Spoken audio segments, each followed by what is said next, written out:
My name is Nia Jackson, 32 years old and the architect of my own empire. 3 days before my younger sister Chloe was set to have the most lavish engagement party our family had ever seen. My mother Valerie slid my white gift envelope back across the polished marble island of her kitchen. She did not even look me in the eye when she said it. She just kept arranging her imported hydrangeas and told me I was not allowed to attend. She said Preston, Chloe's fiancé, came from a very prominent old money-white family, and my presence would ruin the aesthetic. She told me my off-the-rack corporate suits and boring accountant lifestyle would embarrass them in front of the elite crowd they were trying so desperately to impress. I did not raise my voice. I did not shed a tear. I simply nodded, pushed the envelope back onto the counter, and walked out the front door. My mother thought she was rejecting a meager cash gift from her disappointing daughter. What she did not know was that the envelope contained the fully paid-off deed to the very house she was standing in, a house I had secretly saved from foreclosure 5 years earlier. And what my sister and her arrogant fiancé did not know was that exactly 1 week after that engagement party, their world would shatter. They would walk into the top-floor boardroom of Vanguard Capital in downtown Manhattan, sweating and desperate to secure a $50 million investment to save Preston's crumbling real estate firm. They expected to pitch their lives to a faceless and ruthless private equity billionaire. When the glass doors opened, the person sitting at the head of that massive table, the CEO and sole owner holding their entire future in her hands, was me.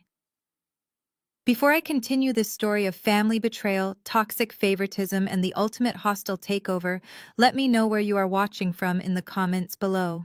Hit like and subscribe if you have ever had to quietly build your kingdom, while the people who should have loved you underestimated your worth. To understand how we reached that explosive moment in the boardroom, you have to understand the dynamic of the Jackson family. Growing up in a rapidly gentrifying historic Black neighborhood in Brooklyn, my mother Valerie treated our home like a country club where she was the president and I was the help. Chloe, 4 years my junior, was the undisputed golden child. With her flawless looks, charismatic charm, and endless demands for the finer things, Chloe was everything my mother valued. My mother was heavily involved in various elite social clubs for upper-class women, places where appearances were the only currency that mattered. She spent her days obsessing over status designer labels and climbing the social ladder. I was the exact opposite. I was quiet, deeply observant, and obsessed with numbers. While Chloe was busy convincing our parents to buy her the latest designer bags, I was studying market trends and reading financial reports in my bedroom. My mother constantly belittled my interests. She called me a glorified calculator. She told her friends I was just a lowly number cruncher who lacked the elegance and spark required to marry well or make a real name for myself. I learned early on that my worth in her eyes was directly tied to how much I could elevate her social standing, which meant I was essentially worthless to her. When Chloe brought Preston Caldwell home, my mother practically threw a parade. Preston was a real estate developer from a wealthy family with deep old money ties. To Valerie, Preston was the ultimate prize, the golden ticket that would finally cement her status among the elite. She ignored his condescending tone, the way he constantly talked over our father Marcus, and the subtle microaggressions he masked as jokes. All she saw was his trust fund and his country club memberships. Preston looked at me the way one looks at a smudge on a clean window. To him, I was just the frumpy, invisible sister with a dead-end desk job. They all bought into the false narrative my mother had created. None of them bothered to ask what I actually did for a living. None of them knew that the quiet girl they constantly dismissed had spent the last decade building Vanguard Capital from the ground up, turning a modest investment fund into a multi-million-dollar private equity powerhouse that controlled vast amounts of commercial real estate across the city. The isolation I felt within my own family was a heavy burden, but it also became my greatest advantage. Because they expected nothing from me, they never saw me coming. The confrontation in the kitchen was the final breaking point. It was a Tuesday afternoon, when my mother called me over supposedly to help her organize the caterer invoices for the party. Instead, she waited until my father was out of the house to deliver her crushing blow. The sheer coldness in her voice as she slid that envelope back to me was something I will never forget. She told me to stay away, to let Chloe have her perfect, unblemished night among high society. She said I simply did not fit into the new wealthy world they were entering. I remember looking around that kitchen, looking at the expensive marble renovations she had charged to credit cards she could not afford, and feeling a profound sense of finality. I realized then that no amount of loyalty or financial support would ever make her love me the way she loved the idea of Preston Caldwell's wealth. I walked out of that house with my head held high, knowing the clock was ticking. I went straight back to my penthouse apartment, poured myself a glass of expensive red wine, and sat on my sofa in the dim light. Surrounded by contemporary art that cost more than Preston's entire wedding budget, I looked out over the glowing Manhattan skyline. The engagement party was just a meaningless warm-up. The real event was going to happen in my boardroom, and I was ready to watch their fragile empire shatter like glass. "Nia, just where do you think you are going so fast?" It was my mother, Valerie. She detached herself from a group of wealthy older women and marched toward me, her heels sinking slightly into the plush carpet. Her face was set in that familiar tight mask of disapproval she always wore when looking at me. She grabbed my arm, her manicured nails digging into the fabric of my suit jacket, and pulled me a few steps back into the hallway away from the prying eyes of the Caldwell family. "Look at you," Valerie hissed under her breath. "Could you not have bothered to put on something decent? You look like you are here to serve the appetizers. I told your father to just get the necklace himself, but of course he had to drag you here." I kept my expression entirely neutral. "I brought the necklace, Mother. The crisis has been averted. You are welcome. Now I have to get back to the office."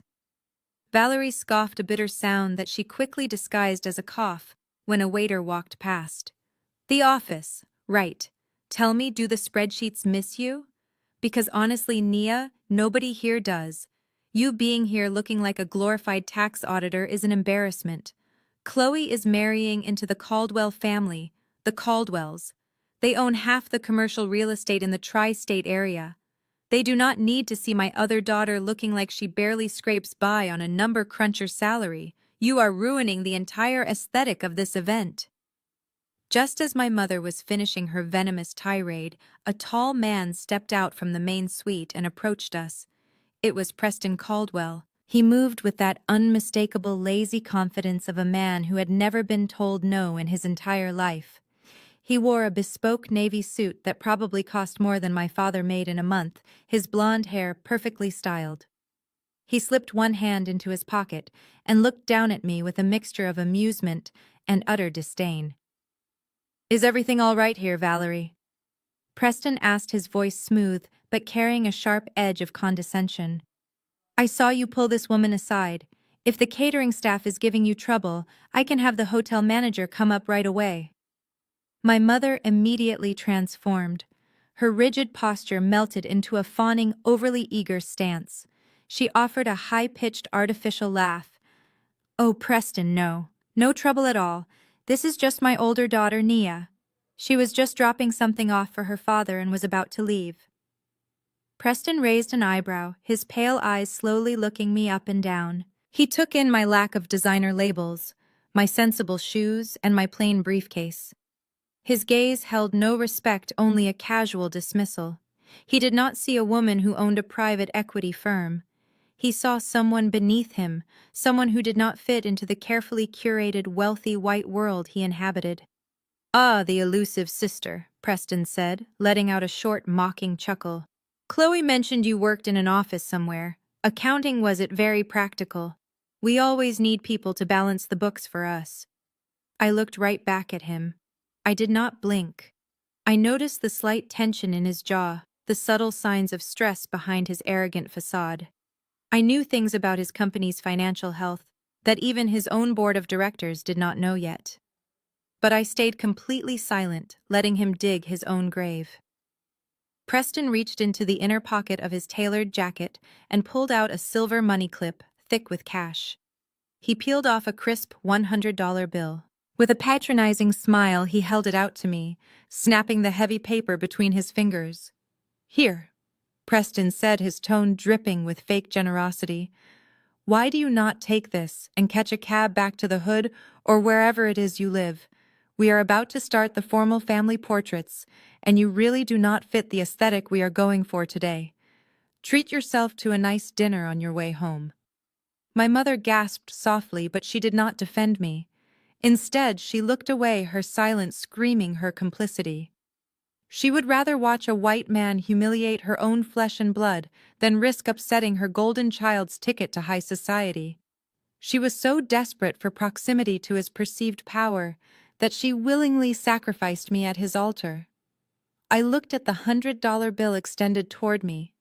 Any other person might have slapped his hand away. Any other woman might have raised her voice, caused a scene, and given them exactly what they wanted, the angry out-of-place relative ruining the sophisticated gathering. But I was not any other woman. I operated on a different frequency. I knew that true power does not need to scream to be heard. I slowly reached out and took the crisp bill from his fingers. I folded it deliberately and tucked it neatly into the pocket of my blazer. I looked up at Preston Caldwell, meeting his arrogant smirk with a terrifyingly calm smile of my own. "Thank you, Preston," I said, my voice steady and smooth. "That is very generous of you. I will be sure to put this exactly where it belongs." Preston seemed slightly unsettled by my lack of outrage, his smile faltering for just a fraction of a second, but he quickly recovered, turning his back to me to face my mother. "See that she finds the service elevator, Valerie," he muttered, already walking away. "We need you inside for the toast." My mother gave me one last warning glare before hurrying after him like an obedient servant. I stood in the plush hallway for a moment longer, feeling the heavy fabric of the $100 bill in my pocket. It was a tangible reminder of their blinding ignorance.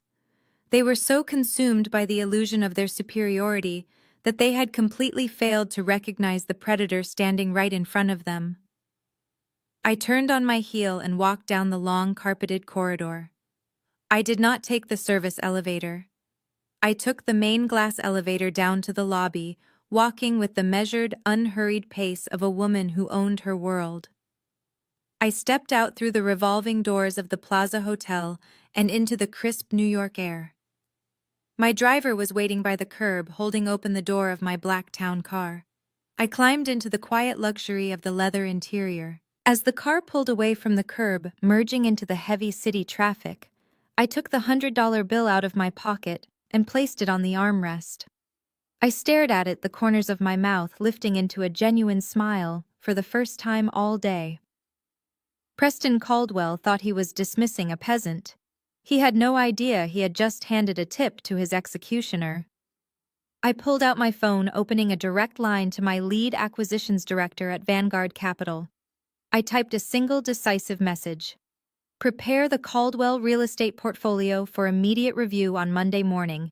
I want every toxic asset and outstanding loan flagged. We are going to bleed them dry."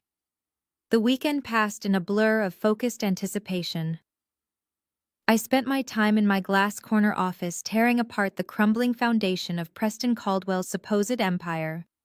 Monday morning arrived with a sharp, undeniable clarity. It was time for the real introduction. The Vanguard Capital building stood as a monolith of steel and tinted glass in the heart of the financial district. It was not a place of loud, desperate socializing like the Plaza Hotel. It was a cathedral of modern commerce, a fortress where billions of dollars were moved quietly across the globe with the stroke of a keyboard. The lobby was a vast expanse of polished black marble, brushed chrome, and towering indoor water features that masked the sound of footsteps. There was no chaotic chatter here, only the sharp clicking of leather shoes and the low hum of calculated power. This was my domain. I had built it from nothing, and every inch of it reflected my exact specifications. At exactly 9:45 that Monday morning, Preston Caldwell and my sister Chloe pushed through the heavy revolving doors. I was standing near the secure elevator banks holding a cup of black coffee, casually reviewing a digital summary on my tablet. From my vantage point, I could observe them perfectly. Preston looked different than he had at the hotel. His arrogant swagger was still there, but it was stiff. He was wearing another impeccable tailored suit, carrying an expensive leather portfolio, but the slight tension in his shoulders and the way he tightly gripped the handle betrayed him. I knew exactly why he was sweating. My intelligence team had spent the entire weekend verifying his financial ruin. His real estate firm was drowning in toxic debt, bleeding capital at an unsustainable rate. He needed the $50 million injection from Vanguard Capital to prevent a total public collapse. Chloe, on the other hand, was completely oblivious to her fiancé's impending bankruptcy. She strutted into the lobby as if it were a runway dripping in visible designer logos. She wore a bright pink Chanel tweed suit that screamed new money and held onto Preston's arm like a shiny accessory. She was treating this life-saving corporate pitch like a fun morning errand before a spa appointment.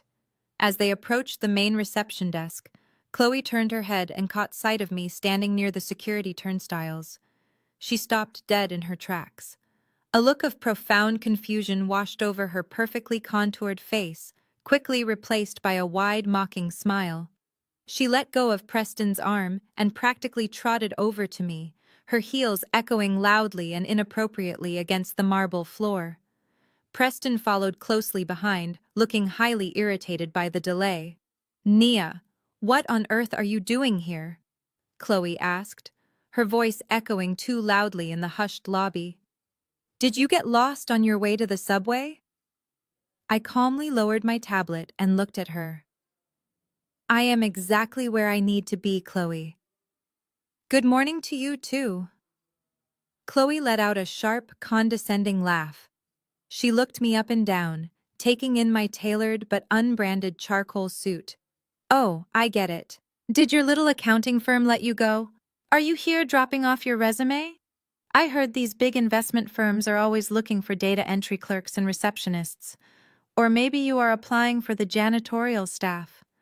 Honestly, with that outfit, you could easily blend in with the night shift maintenance crew." Preston checked his heavy gold watch, sighing impatiently. "Chloe, we do not have time for this. We have a 10 o'clock meeting with the CEO of Vanguard Capital. A very important meeting." He finally looked directly at me, his eyes narrowing slightly as he remembered our interaction at the hotel. "Look, Nia," he said, using the same patronizing tone from 3 days ago. "This is a serious corporate environment. People here deal in high-level finance, not whatever petty bookkeeping you are used to. If you are here begging for a secretarial job, do us all a favor and wait until we are done with our pitch. I do not want the executives associating my company with someone like you. It throws off the professional aesthetic I am trying to maintain." The sheer audacity of his ignorance was almost intoxicating. He was standing in the lobby of my building mere minutes away from begging for his financial life, and he was still trying to put me in my place. He truly believed that his whiteness, his gender, and his fabricated old money background made him the undisputed master of any room he walked into. He thought he was untouchable. I took a slow sip of my coffee, feeling the warm liquid slide down my throat. I looked at Preston, keeping my expression pleasantly blank. "I appreciate the career advice, Preston. But you really should not worry about me ruining your aesthetic today. I think you have much bigger things to focus on. Your 10 o'clock meeting, for instance. I hear the CEO of Vanguard can be incredibly demanding when it comes to reviewing corporate debt to equity ratios." Preston sneered, clearly annoyed that I even knew what a debt-to-equity ratio was. "Just stay out of our way," he muttered. "Come on, Chloe." Chloe gave me a fake, pitying pout. "Good luck with the job hunt, Nia. Let me know if you need to borrow a nicer outfit for your interviews. I have some old dresses I was going to donate to charity anyway." She turned and looped her arm back through Preston's. Together they walked toward the sprawling reception desk. I watched as the head of security, a man who had worked exclusively for me for 5 years, caught my eye. I gave him a subtle, almost imperceptible nod. He immediately understood the assignment. He approached Preston and Chloe, asking for their identification with cold professional efficiency. He handed them their visitor badges, the cheap plastic kind we reserved for external vendors, and directed them toward the standard guest elevators. I did not follow them. I turned and walked toward the private elevator bank concealed behind a wall of frosted glass. The heavy doors slid open automatically as I approached, scanning my biometric profile. I stepped into the mahogany-paneled cab and pressed the single glowing button for the top floor. The ride up was silent and swift. I watched the digital numbers climb higher and higher, leaving the lobby and my sister's petty insults far below. They thought they were taking an elevator to their salvation. They had no idea they were riding straight into a slaughterhouse. By the time they reached the boardroom, I would already be waiting at the head of the table. The Vanguard Capital boardroom was designed to intimidate. Floor-to-ceiling windows offered a sweeping view of the Manhattan skyline, but inside the temperature was kept precisely at 68 degrees. A massive table carved from a single piece of tempered glass and brushed steel dominated the space. I sat at the head of that table in a high-backed leather chair, my hands neatly folded over a thick leather-bound dossier. At exactly 10 o'clock, the heavy mahogany double doors swung open. My executive assistant, a sharply dressed man named David, ushered them in. Preston walked in first, adjusting his tie, wearing his best $1 million smile, ready to charm whichever old white billionaire he assumed was running the firm. Chloe trailed slightly behind him, looking around the room with wide, greedy eyes, taking in the sheer scale of the wealth on display. Preston turned his attention to the head of the table. His smile froze. The blood drained from his face so quickly, he looked like he might physically collapse. He stopped walking entirely. Chloe bumped into his arm. She looked up annoyed, and then followed his gaze to me. Chloe let out an exasperated sigh, her voice laced with heavy irritation. "Nia, what are you doing in here? Did security not kick you out of the building yet? Get out of the CEO's chair before you get arrested. Are you setting up the water glasses or something?" I did not move. I did not blink. I just looked at my assistant. "Thank you, David," I said, my voice cutting through the silent room like a newly sharpened blade. "Please hold all my calls for the next 20 minutes. David nodded respectfully. "Yes, Ms. Jackson." He stepped out and pulled the heavy doors shut, leaving the three of us completely alone. The click of the heavy lock echoed loudly in the large room. Preston swallowed hard. His arrogant posture from the lobby had completely evaporated. He looked like a cornered animal, realizing he had walked directly into a trap. "You," he whispered, his voice cracking slightly. "You are the CEO of Vanguard Capital." I leaned forward, resting my forearms on the cool glass table. "I am the founder, the CEO, and the majority shareholder, Preston. Welcome to my boardroom. Please take a seat. We have a $50 million proposal to discuss." Chloe let out a nervous, high-pitched laugh. "Preston, what is going on? Is this a joke? Nia works in a cubicle. She does not own this building." Preston did not look at her. He slowly pulled out a chair and sat down. His eyes locked on mine, his mind clearly racing as he realized the magnitude of his fatal mistake. Chloe, sensing the drastic shift in the atmosphere, tentatively sat down next to him. Her bright pink Chanel suit suddenly looked very small and entirely ridiculous in my space. I reached into my leather dossier and pulled out the glossy, professionally bound pitch deck they had submitted a week prior. It was filled with pretty graphics, bold buzzwords, and highly optimistic projections. I tossed it across the slick glass table. It slid smoothly, stopping perfectly right in front of Preston's trembling hands.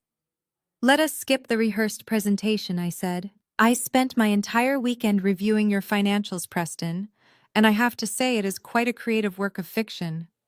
Preston tried to puff out his chest, desperately reaching for the authority he usually wielded so easily against women like my mother and sister. "Now listen here, Nia. You are misinterpreting the data. Commercial real estate development is about long-term leverage. Our portfolio has historical value that your basic algorithms are not factoring in. If you just let me explain the corporate restructuring plan." There is no restructuring plan. I cut him off smoothly, denying him the space to spin his lies. There is only a desperate man trying to plug a sinking ship with other people's money. Your revenue projections are inflated by 40%. You are hiding massive liabilities off the balance sheet using 3 different shell companies registered in Delaware. Preston opened his mouth to speak, but I held up a single finger, silencing him instantly. I am not finished. Your flagship commercial property in Midtown is currently operating at a negative cash flow because you cannot retain your corporate tenants.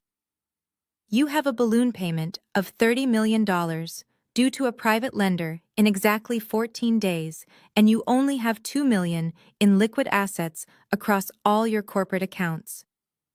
Your real estate empire is not experiencing a temporary cash flow issue. It is completely underwater. You are bleeding capital. You are bankrupt in everything but name.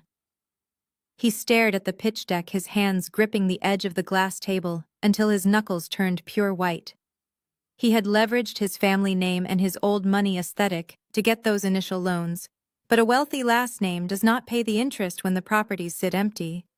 I leaned back in my chair, looking at the man who had handed me $100 bill and told me to take a cab back to the hood. You came to my firm asking for a $50 million lifeline, presenting this company as a premium investment opportunity. But I deal in facts, Preston, not aesthetics. Your company is nothing but garbage wrapped in silk. Vanguard Capital formally denies your request for funding. We will not be investing a single cent into your sinking ship. The silence that followed was deafening. The reality of his absolute ruin hung heavy in the air. Then Chloe snapped. She jumped out of her chair, her face flushed red with rage and humiliation. She slammed her hands flat on the glass table. "You cannot do this!" she screamed, her voice echoing shrilly off the glass walls. "You are just doing this to be vindictive. You are jealous of me. You have always been jealous of me and Preston. You are going to ruin my wedding." I looked at my sister, watching her throw a childish tantrum in the middle of a corporate war room. She was hyperventilating the carefully constructed illusion of her perfect wealthy life, shattering into a million sharp pieces right before her eyes. "I am doing this because it is bad business, Chloe," I replied with zero emotion. "I do not finance failures. And as for your lavish wedding, I suggest you check if the caterer has cashed the deposit check yet. Because judging by your fiancé's actual bank statements, his credit cards are about to start bouncing very soon. Now both of you get out of my office." Preston did not waste any time. By the time he and Chloe reached the ground floor of my building, he was already spinning an intricate web of lies. He convinced my sister that my financial analysis was completely fabricated, a vindictive narrative born out of deep-seated jealousy. He told her that his company was perfectly healthy, merely experiencing a minor cash flow hiccup due to delayed international wire transfers. Because Chloe's entire identity was wrapped up in the illusion of his wealth, she swallowed the lie without hesitation. They immediately went straight to my mother. Valerie, desperate to protect her golden ticket into high society, bought into his story entirely. She saw me not as a successful business owner protecting her assets, but as an evil, bitter woman trying to sabotage her perfect daughter. The summons came early Friday morning. It was not a phone call but a brief cold text message from my mother. It simply read, "Sunday dinner at 3. Be here. We are resolving this family matter." In our community, Sunday dinner after church is a sacred institution. It is usually a time for gathering, sharing food, and reinforcing family bonds. But in my mother's house, the dining table had always been a courtroom where she served as the judge, jury, and executioner. I could have ignored the message. I should have ignored it. But a part of me wanted to look them in the eye and see exactly how far their delusion went. I wanted to see if there was any limit to my mother's willingness to sacrifice me for Chloe's benefit. I arrived at my parents' house precisely at 3. The heavy, comforting scent of roasted chicken, candied yams, and baked macaroni and cheese hung in the air, a stark contrast to the absolute hostility waiting for me in the dining room. I walked in wearing a simple cashmere sweater and slacks, projecting the calm energy of a woman who had absolutely nothing to prove. They were all already seated around the large oak table. My father Marcus looked down at his plate, completely refusing to meet my eyes. He was a good man, but he was a coward when it came to his wife. Chloe was sitting aggressively close to Preston, holding his hand tightly, glaring at me, as if I were a trespasser in my own childhood home. Preston wore a soft, wounded expression, playing the role of the victimized gentleman to absolute perfection. My mother sat at the head of the table. Her posture was rigid, her hands folded tightly over a linen napkin. There was no greeting.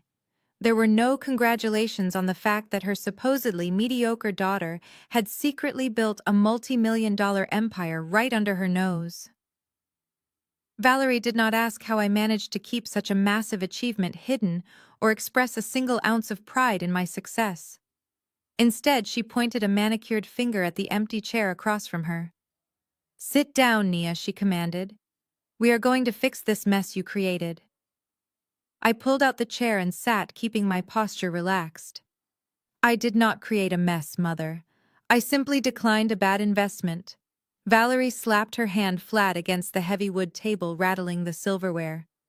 "Do not use that corporate jargon with me in my own house," she snapped. "You humiliated your sister. You disrespected Preston. He came to you in good faith, offering you a chance to be part of a major real estate venture, and you threw it in his face out of pure spite." I looked directly at Preston. He gave me a sad, patronizing smile, shaking his head slowly, as if he pitied my ignorance. He was daring me to speak the truth, confident that my mother would never believe me over a wealthy white man. I turned my attention back to Valerie. "He did not offer me an opportunity, Mother. He came to my firm begging for a bailout because his company is drowning in toxic debt. He is broke. His credit is maxed out. If Vanguard Capital does not give him $50 million, he will be filing for bankruptcy before the wedding invitations even go out." Chloe slammed her water glass down. "Stop lying," she shrieked. "Preston comes from a long line of developers. His family owns half of Connecticut. You are just making things up because you cannot stand that I am marrying someone successful and you are going to die alone with your spreadsheets. You have always been jealous of me." I stared at Chloe, feeling a profound sense of exhaustion mixed with pity. "I am the CEO of a private equity firm, Chloe.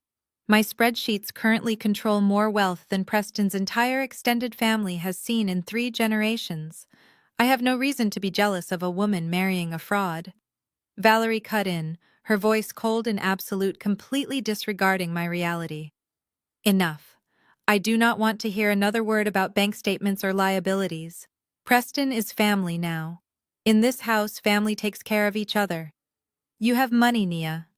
Clearly you have more money than you ever let on. You are going to authorize that transfer on Monday morning. You are going to give Preston the funds he needs to finish his project, and you are going to apologize to him for your unacceptable behavior." I sat back in my chair, genuinely amazed by the sheer audacity of her demand. I looked at the woman who had given birth to me, trying to find any trace of maternal instinct beneath her obsession with status. "You are ordering me to hand over $50 million of my company's capital to save a man who tipped me a $100 bill to leave his party." He was joking. Nia, Valerie dismissed immediately, waving her hand in the air as if swatting away a fly. "You are always so incredibly sensitive. You lack grace. Preston is from a different world. He is under a lot of pressure, and he made a harmless joke. But you are holding on to it like a petty, bitter child. You owe this family. We raised you. We put a roof over your head. Now it is your turn to contribute and elevate us." Preston finally spoke, his voice dripping with calculated sincerity. "Valerie, please. Do not be too hard on her. Nia just does not understand how high-level commercial development works. It is very complex. I am willing to look past the disrespect if she is willing to do the right thing. I can even offer her a small advisory role on my board once the project is completed, just to make her feel included." The arrogance was entirely suffocating. He was sitting at my parents' dining table eating food my father paid for, trying to manipulate my mother into forcing me to save his skin, all while treating me like a slow, emotionally unstable child. He was using Valerie's toxic favoritism as a weapon against me, knowing exactly how to push her buttons to get what he wanted. "I am not signing anything," I said, my voice dropping to a low, dangerous register that commanded the room. "And I am not giving you a single dime. My decision is final." Valerie stood up, her chair scraping loudly against the hardwood floor. Her face contorted with a vicious anger I had seen many times before, but never directed at me with this level of venom. "If you walk out of this house without promising to wire that money, you are no longer a part of this family," she threatened. "You will be dead to me, Nia. I will not have a selfish, backstabbing traitor in my home. You will not come to the wedding. You will not come to holidays. You will be completely cut off until you learn your place." I looked up at my mother standing there with her finger pointed at the door, her chest heaving with righteous indignation. She truly believed that threatening to excommunicate me would break me. She thought I was still the desperate little girl begging for a scrap of her affection, terrified of being pushed out into the cold. She expected me to crumble, to cry, and to reach for my checkbook to buy my way back into her good graces. Instead, the words "selfish" echoed in my ears, bouncing around the walls of that stuffy dining room. It was the trigger I had been waiting for, the final key, unlocking a heavy steel vault of resentment I had kept securely sealed for over a decade. I slowly stood up from the oak table. I did not raise my voice, and I did not slam my fists. But the sudden, absolute stillness in my posture made my father physically flinch and caused Preston to lean back defensively in his chair. "Selfish," I repeated, letting the word roll slowly off my tongue so it hung heavy in the silent room. "Let us talk about sacrifice, Mother. Let us talk about the true meaning of family loyalty. Let us rewind the clock to the summer I turned 18. Valerie's face instantly tightened. The self-righteous fury in her eyes flickered, replaced by a sudden sharp flash of panic. She looked away, her eyes darting toward the living room archway. My father suddenly found his plate of cold roasted chicken utterly fascinating, refusing to lift his head. "I had just been accepted into Columbia University." I continued, my voice ringing clearly with a terrifying calm. "I had worked nights and weekends throughout my entire high school career. I maintained a perfect grade point average while you were busy driving Chloe to expensive pageant rehearsals and exclusive designer boutiques in the city. I did my part. I played by the rules. And you and Dad had set up a joint college savings account for both of us when we were little." I remember sitting right there at that kitchen island, holding my acceptance letter in my hands, practically shaking with excitement. "I asked you for the bank details so I could pay my first semester tuition deposit." I paused, letting my gaze sweep across the table. I landed on the golden couple, Chloe and Preston. "Tell Preston where my tuition money went, Mother," I demanded. "Tell this wealthy, highly successful real estate developer how you handle family finances. Tell him how you funded his beautiful bride's extravagant lifestyle. I am sure a man of his business acumen would love to know the truth about his future in-laws." Valerie lifted her chin, her pride refusing to let her back down even when backed into a corner. "That was different. And you know it, Nia." Chloe was going through a very difficult emotional transition that year. She was feeling lost. She needed a change of scenery to find her passion. "You were always so resilient, so tough. I knew you could figure it out on your own." "A change of scenery," I repeated, letting out a sharp, humorless laugh that made Chloe shift uncomfortably. "You drained $80,000 from my college fund. You walked into that bank and wiped out every single penny of my financial security so Chloe could take a 6-week luxury shopping trip to Paris and Milan to find herself. And then you used whatever was left in the account to pay for her elite private arts academy because she decided she wanted to be a fashion influencer for the semester. You stole the foundation of my future to buy her a vacation." Chloe scoffed loudly, crossing her arms over her chest defensively. Her pink Chanel suit rustled in the quiet room. "It was an educational trip, Nia," she whined, rolling her eyes. "It was about cultural immersion and networking. I needed that arts academy to build my personal brand. You were always just going to get a boring business degree anyway. You did not need $80,000 just to learn how to punch numbers into a calculator. You are making a huge deal out of nothing. I turned my piercing gaze directly to my sister. The sheer delusion on her face was almost scientific in its perfection. I needed that money to survive, Chloe. I said, my voice dropping to a low, dangerous register. While you were posting photos of yourself sipping vintage champagne on a balcony overlooking Rome, I was sitting in the financial aid office of my university sobbing because my classes were about to be canceled for non-payment. I had to take out massive predatory student loans just to stay enrolled. I worked a full-time night shift at a logistics warehouse in Queens while taking 18 credits a semester.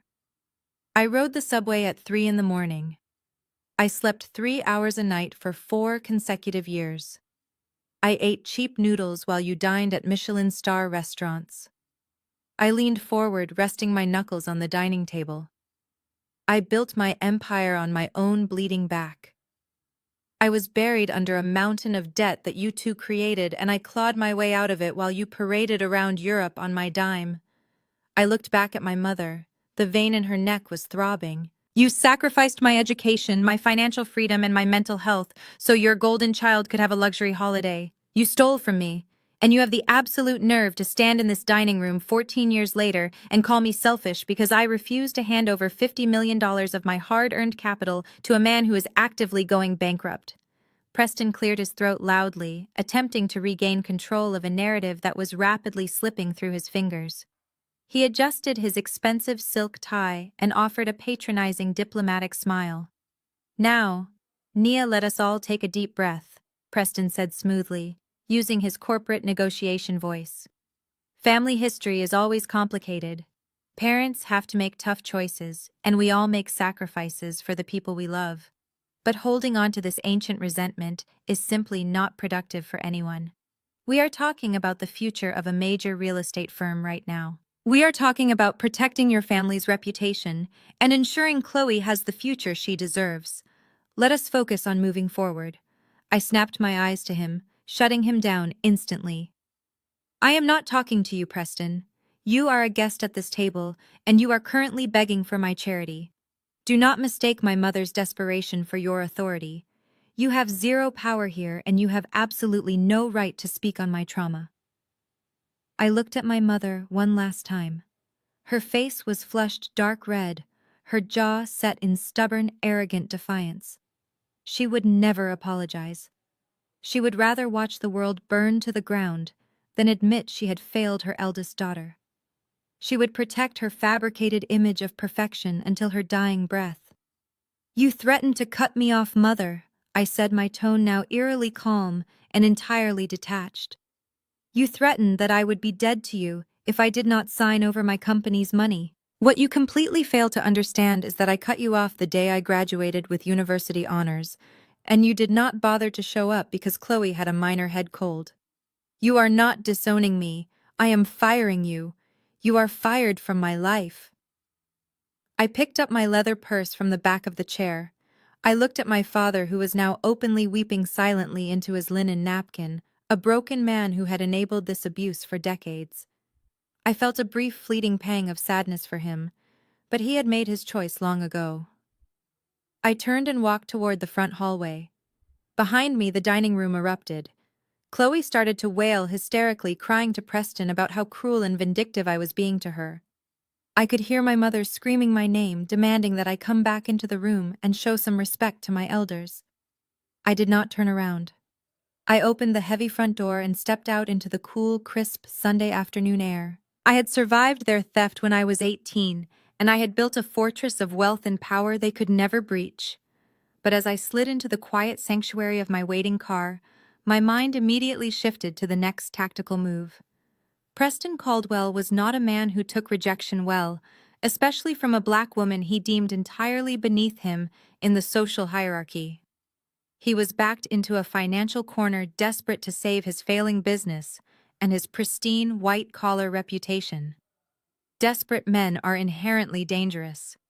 If he could not manipulate my mother into forcing my hand, I knew he would try to destroy me publicly to get the leverage he needed. I pulled my phone out of my purse and dialed my chief of public relations. The family dinner was over, but the corporate war was just about to begin. I dialed Julian, my director of public relations, before my driver had even merged onto the highway. I told him to put our entire crisis management team on immediate standby. I knew Preston Caldwell was a cornered animal, and men of his pedigree did not know how to fail quietly.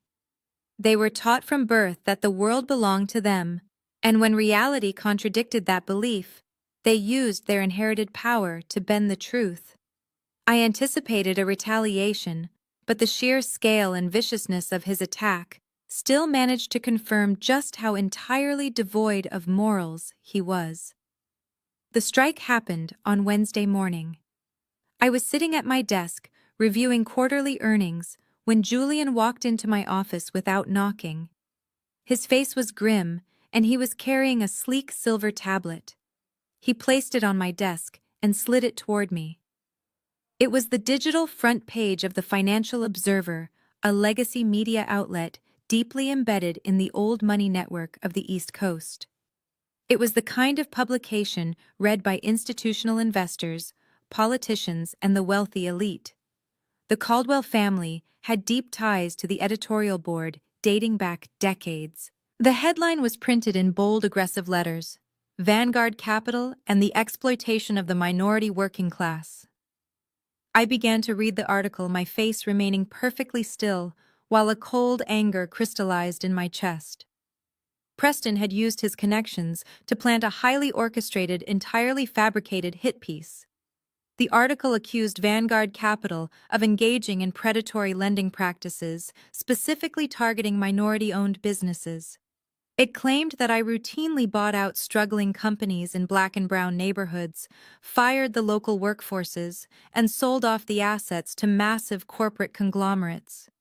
It painted me as a ruthless, self-hating corporate raider who built my fortune by stepping on the backs of my own community to gain the favor of Wall Street. There were anonymous quotes from supposed former employees claiming I created a toxic, abusive work environment.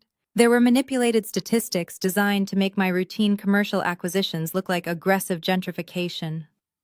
The absolute hypocrisy of the piece was staggering. Preston Caldwell, a white developer who was actively driving his own minority subcontractors into bankruptcy by refusing to pay their invoices, was using his elite media connections to accuse a black woman of his own exact crimes. By noon, the article was everywhere. It was trending on social media platforms. Financial blogs were picking it up and running with the narrative. Julian stood by my desk, his phone buzzing constantly with requests for comments from various news networks. He advised me that we needed to issue a comprehensive denial immediately. He wanted to release our internal diversity reports, our community reinvestment statistics, and our philanthropic records to counter the narrative. He warned me that if we let the story breathe, our institutional investors might get spooked and start pulling their capital. I told Julian to do absolutely nothing. I ordered him to issue a strict no comment to every single press inquiry. He looked at me like I had lost my mind, arguing that silence would look like an admission of guilt.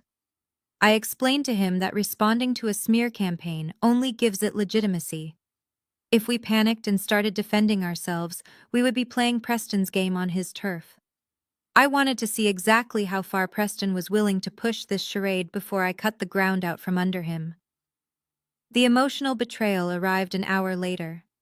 My assistant informed me that the article was gaining massive traction online because it was being actively promoted by someone claiming to be intimately connected to the situation. I opened my personal social media account and saw it. Chloe had shared the article on all of her public platforms. She had added her own tearful, victimized commentary, stating how devastated she was to learn the truth about her estranged sister's dark business practices. She wrote a long paragraph about how our family always stood for integrity and how heartbroken our mother was by my greed. My mother, Valerie, had immediately liked and reshared the post to her own network of high society social clubs. They were actively participating in the public destruction of my reputation. They were so blinded by their desperation to protect Preston and his imaginary wealth that they eagerly threw gasoline on the fire he had set around me. They believed that public humiliation would break my spirit that I would be so terrified of losing my corporate standing that I would finally bow to their demands. At precisely 3 o'clock, my private office line rang. The caller ID displayed an unknown number, but I already knew who was on the other end. I pressed the speaker button and leaned back in my leather chair. "Hello, Preston," I said, my voice smooth and untroubled. There was a brief pause on the line. He clearly expected me to answer the phone in a state of sheer panic. When he spoke, his tone was dripping with false sympathy, playing the role of the concerned family member. "Nia," he said, letting out a heavy theatrical sigh. "I just saw the news. The Financial Observer piece is making massive waves in the industry. My board of directors has been talking about it all morning. It looks incredibly bad for you. I cannot believe the press is attacking you like this." I picked up a gold pen from my desk and turned it over in my fingers. It is amazing how fast news travels when you are the one who writes it and hands it directly to your friends on the editorial board. Preston. He let out a low, condescending chuckle. "Now, Nia, let us not throw wild accusations around. I am just calling because I genuinely care about Chloe's family. The media can be absolutely brutal, especially to a woman in your position. Once a narrative like this takes hold, it can destroy a firm like Vanguard in a matter of days. Investors do not like controversy. They will pull their funds and your entire empire will collapse. It is a shame, really." He let the threat hang in the air, waiting for me to crack. When I remained completely silent, he finally laid his cards on the table. He leaned into the extortion. But Preston continued, his voice dropping to a conspiratorial whisper. "I have a lot of influence with the publisher of The Observer. Our families go way back. I could make a few calls. I could have the article pulled from the digital archives, issue a retraction, and kill the story before it reaches the evening television broadcasts. I can make this entire nightmare go away for you, Nia. I can protect you." I stopped turning the gold pen. "And what is the price for this protection?" "Preston." "Just a simple signature," he replied smoothly, the greed practically vibrating through the phone line. "Sign the $50 million funding agreement for my development project. Authorize the wire transfer by the end of the business day. Once the funds hit my company's account, I will make the calls, and Vanguard Capital's reputation will be spotless again. We can put all this family drama behind us and move forward as profitable partners." It was the ultimate manifestation of his arrogance. He truly believed he had outsmarted me. He thought he could use his white privilege, his media connections, and my own family's betrayal to extort $50 million from a company he viewed as inferior. He saw me as a target he could easily manipulate with a manufactured public relations crisis. "Preston," I said, my voice dropping an octave, carrying the weight of an executioner, "I do not negotiate with terrorists, and I certainly do not negotiate with desperate men who are 2 weeks away from defaulting on their balloon payments. You launched a smear campaign because you are weak. You are trying to extort me because you are completely out of options." I could hear his breathing hitch over the phone. His confident facade was cracking. "Nia, you are making a massive mistake. If you do not fund my project, I will make sure every major publication in the country runs a feature on your corrupt practices. I will destroy you." "You can certainly try," I replied calmly. "But you should know something about me, Preston. I did not inherit my power, and I do not rely on country club connections to maintain it. I built my empire in the dark while people like you underestimated me. So go ahead, call your friends at The Observer, tell them to print whatever they want. Because when I finally strike back, I am not going to use a newspaper article. I am going to use the law, and I am going to take absolutely everything you have." I reached out and ended the call, cutting off his frantic response. I sat in the quiet of my office for a moment, letting the adrenaline settle. Preston had shown his hand. He had chosen public warfare. Now it was time for me to find the weapon that would permanently end him. I picked up my phone and dialed the head of my corporate intelligence division. I needed them to dig deeper than standard financial records. I needed the smoking gun. My corporate intelligence team operated with ruthless efficiency. I had built Vanguard Capital not just on financial acumen, but on information superiority. By 5 o'clock that evening, My lead investigator, Marcus, sat across from me in my office, a thick, unredacted file resting on the glass desk between us. The documents he presented were far more damning than a simple story of a failing real estate firm. They revealed a calculated predatory agenda that made Preston's extortion attempt look like a minor distraction. Marcus opened the file, sliding a series of zoning applications, architectural blueprints, and LLC registration documents toward me. Preston Caldwell was not just building another luxury high-rise. Marcus explained, his voice low and serious. He was executing a massive gentrification initiative masked as urban renewal. I picked up the blueprints. My blood turned to ice as my eyes traced the familiar street names and property lines. The $50 million he was begging for was the final tranche of funding needed to execute a project called the Heritage Heights redevelopment. But it was not redevelopment. It was eradication.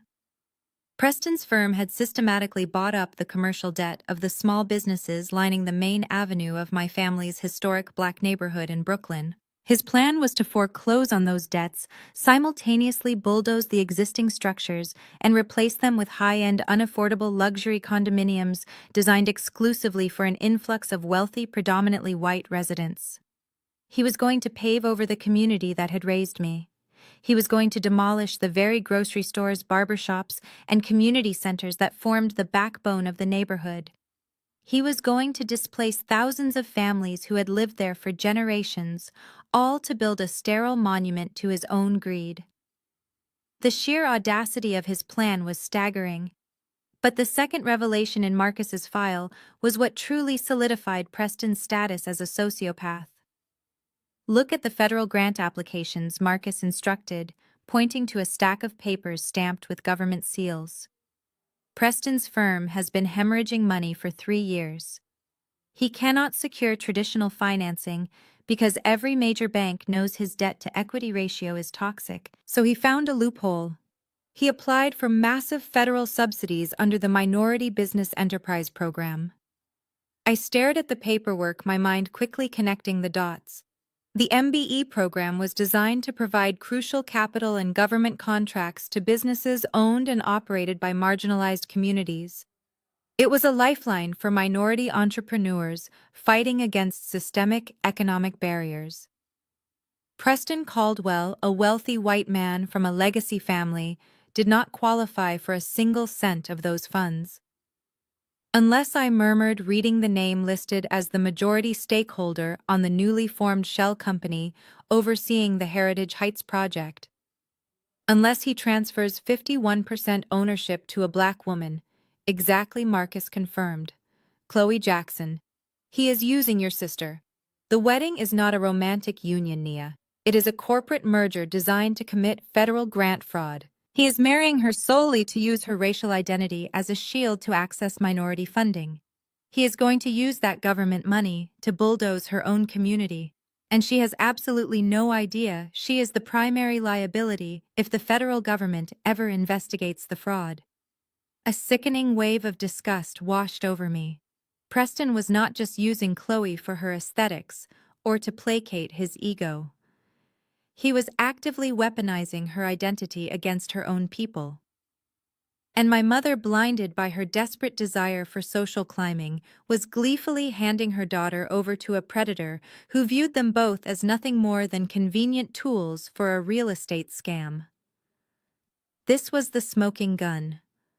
This was the weapon that would not just stop Preston's smear campaign, but obliterate his entire existence in the corporate world.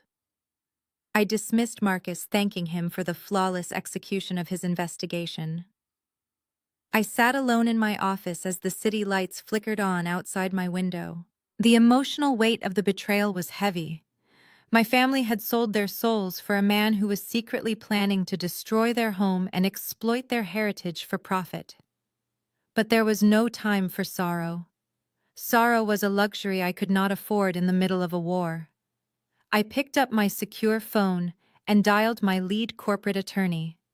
I instructed her to begin drafting a very specific type of contract, one layered in complex financial terminology and aggressive debt restructuring clauses. I was going to give Preston exactly what he wanted.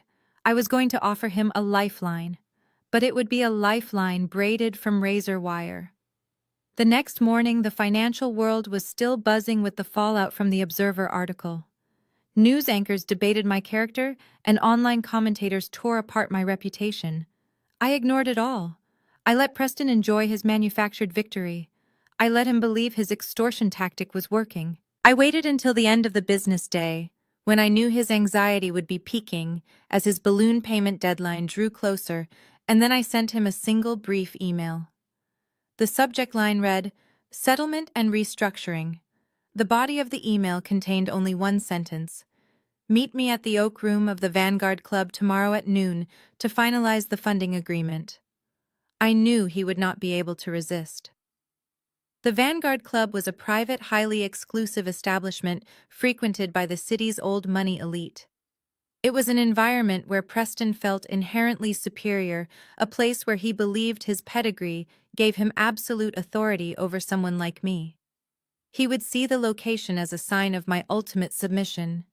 He would walk in believing he had broken the arrogant black woman and forced her to hand over the keys to her kingdom. He had no idea he was walking into a meticulously laid trap, and that the pen he would use to sign the agreement would be the instrument of his own total destruction. The morning of the meeting arrived with a quiet, deceiving stillness. I was sitting at the kitchen island of my penthouse, sipping black coffee and reviewing the final clauses of the hostile takeover contract my legal team had drafted. The trap was perfectly set. All I had to do was walk into the Vanguard Club at noon and hand Preston the pen. But at exactly 8:15, my secure private phone chimed with a high-priority alert. It was a direct notification from my senior asset manager at First Fidelity, the private banking institution that handled Vanguard Capital's real estate trusts and escrow accounts. The message was marked urgent and required my immediate biometric verification. I unlocked the screen and opened the encrypted portal. What I saw on the digital display made my blood run completely cold, not with fear but with a profound, terrifying realization of just how far my family was willing to go to destroy themselves. It was a scanned application for a high-interest, short-term commercial bridge loan. The amount requested was $2 million. The applicant's signatures at the bottom of the paperwork belonged to my mother, Valerie Jackson, and my sister, Chloe. I scrolled back to the top of the document to look at the collateral being offered to secure this massive sum of cash. There, printed in stark black ink, was the address of my childhood home. The historic Brooklyn property that had been in our family for 3 generations. They were mortgaging the family house to a predatory shadow lender, tightly affiliated with Preston Caldwell's development firm. I sat back in my chair, the silence of my penthouse suddenly feeling incredibly heavy. I pieced the timeline together with clinical precision. Preston was desperate. The $50 million he was trying to extort from me was for the long-term gentrification project, but he had immediate short-term debts crashing down on him today. He needed liquid cash just to keep his shell companies afloat until he could secure the larger Vanguard funding. He had clearly gone to my mother and sister, played the victim, and convinced them that he just needed a temporary cash injection to bridge the gap. Valerie and Chloe, completely blinded by the illusion of his wealth, and utterly desperate to save the upcoming high society wedding, had agreed to fund him. They had crept behind my father's back, knowing Marcus would never agree to risk his home, and they had offered up the only tangible asset they thought they possessed. But there was a massive, fatal flaw in their desperate plan. Valerie did not own that house. 5 years ago, my parents had fallen severely behind on their mortgage payments because my mother was funneling their income into maintaining a fake wealthy lifestyle to impress her social club friends. They were weeks away from total foreclosure and public eviction. I found out through a mutual contact at their bank. I knew my mother's pride would never allow her to accept money directly from the daughter she despised, so I handled it silently. I used a Vanguard holding trust to pay off the entire balance of the mortgage. I bought the debt, acquired the deed, and legally transferred the ownership of the property into my own name. I let my parents continue to live there rent-free. I never asked for a dime, and I never breathed a word of it to anyone. The bank simply sent Valerie a letter stating that her account was closed and the debt was settled. In her profound financial ignorance, my mother simply assumed her prayers had been answered, or that the bank had made a glorious administrative error. She never questioned it, and she certainly never hired a lawyer to check the county records. Now, looking at the scanned loan application, I could see exactly what they had done. Valerie had dug through her old filing cabinets and pulled out an outdated, legally voided copy of the original deed from 20 years ago. She had presented it to Preston's shady lenders as proof of ownership. And Preston, moving too fast and acting out of sheer desperation, had pushed the paperwork through without waiting for a proper title search. The irony was thick enough to choke on. My mother and sister were secretly mortgaging their sanctuary to hand $2 million to the exact same man who was actively planning to bulldoze that very neighborhood. They were funding their own eradication. I stared at the glowing screen of my tablet. I felt a strange, hollow sensation in my chest. For years I had endured their insults, their neglect, and their blatant favoritism. I had watched my mother drain my college fund, and I had listened to her tell me I was an embarrassment. But this was a new level of depravity. This was the ultimate betrayal. Valerie was willing to render herself and my father completely homeless, just to protect the ego of a white man, who viewed her as nothing more than a useful idiot. She was willing to risk everything they had built, just to keep her golden child wrapped in designer clothes.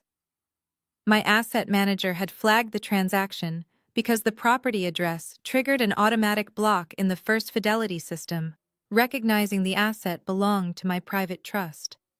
My phone began to vibrate on the marble counter.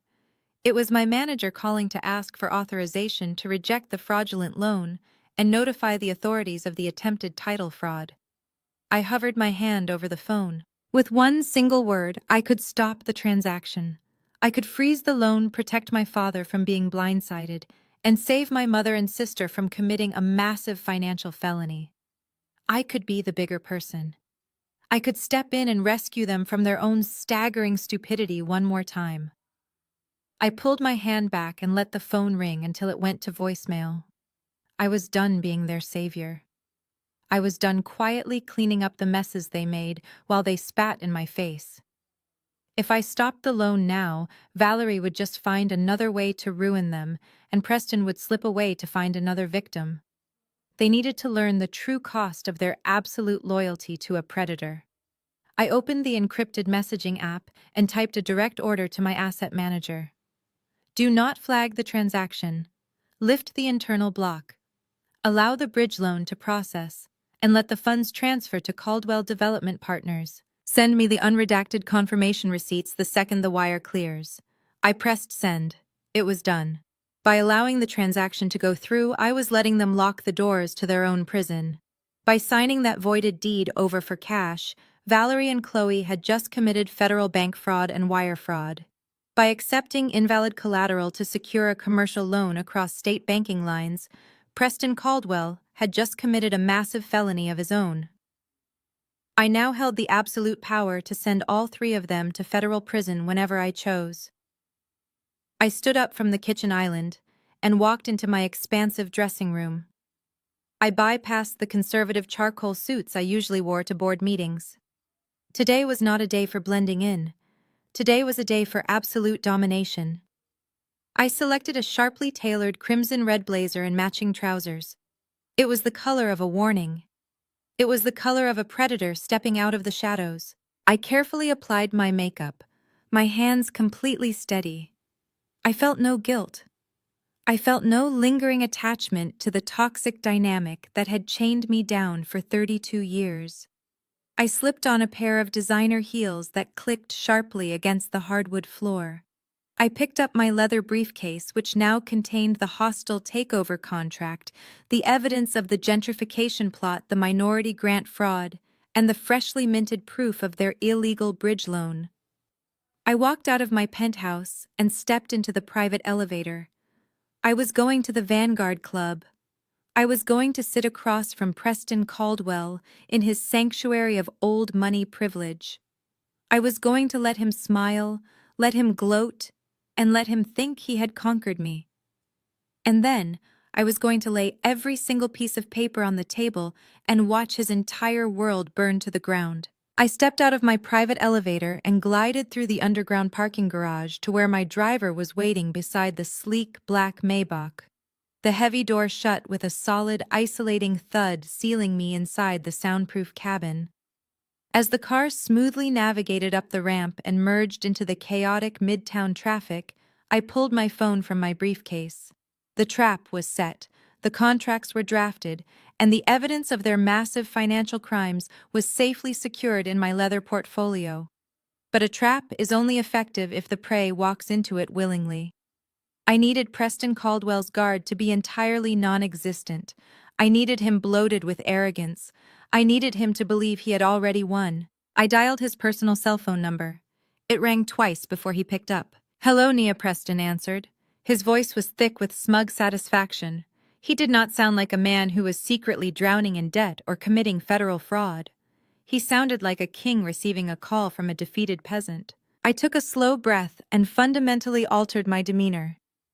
When I spoke, I stripped all the authority and steel from my voice. I made my tone softer, slightly raspy, as if I had been crying or losing sleep. "Preston," I said, allowing a perfectly calculated tremble to seep into my words.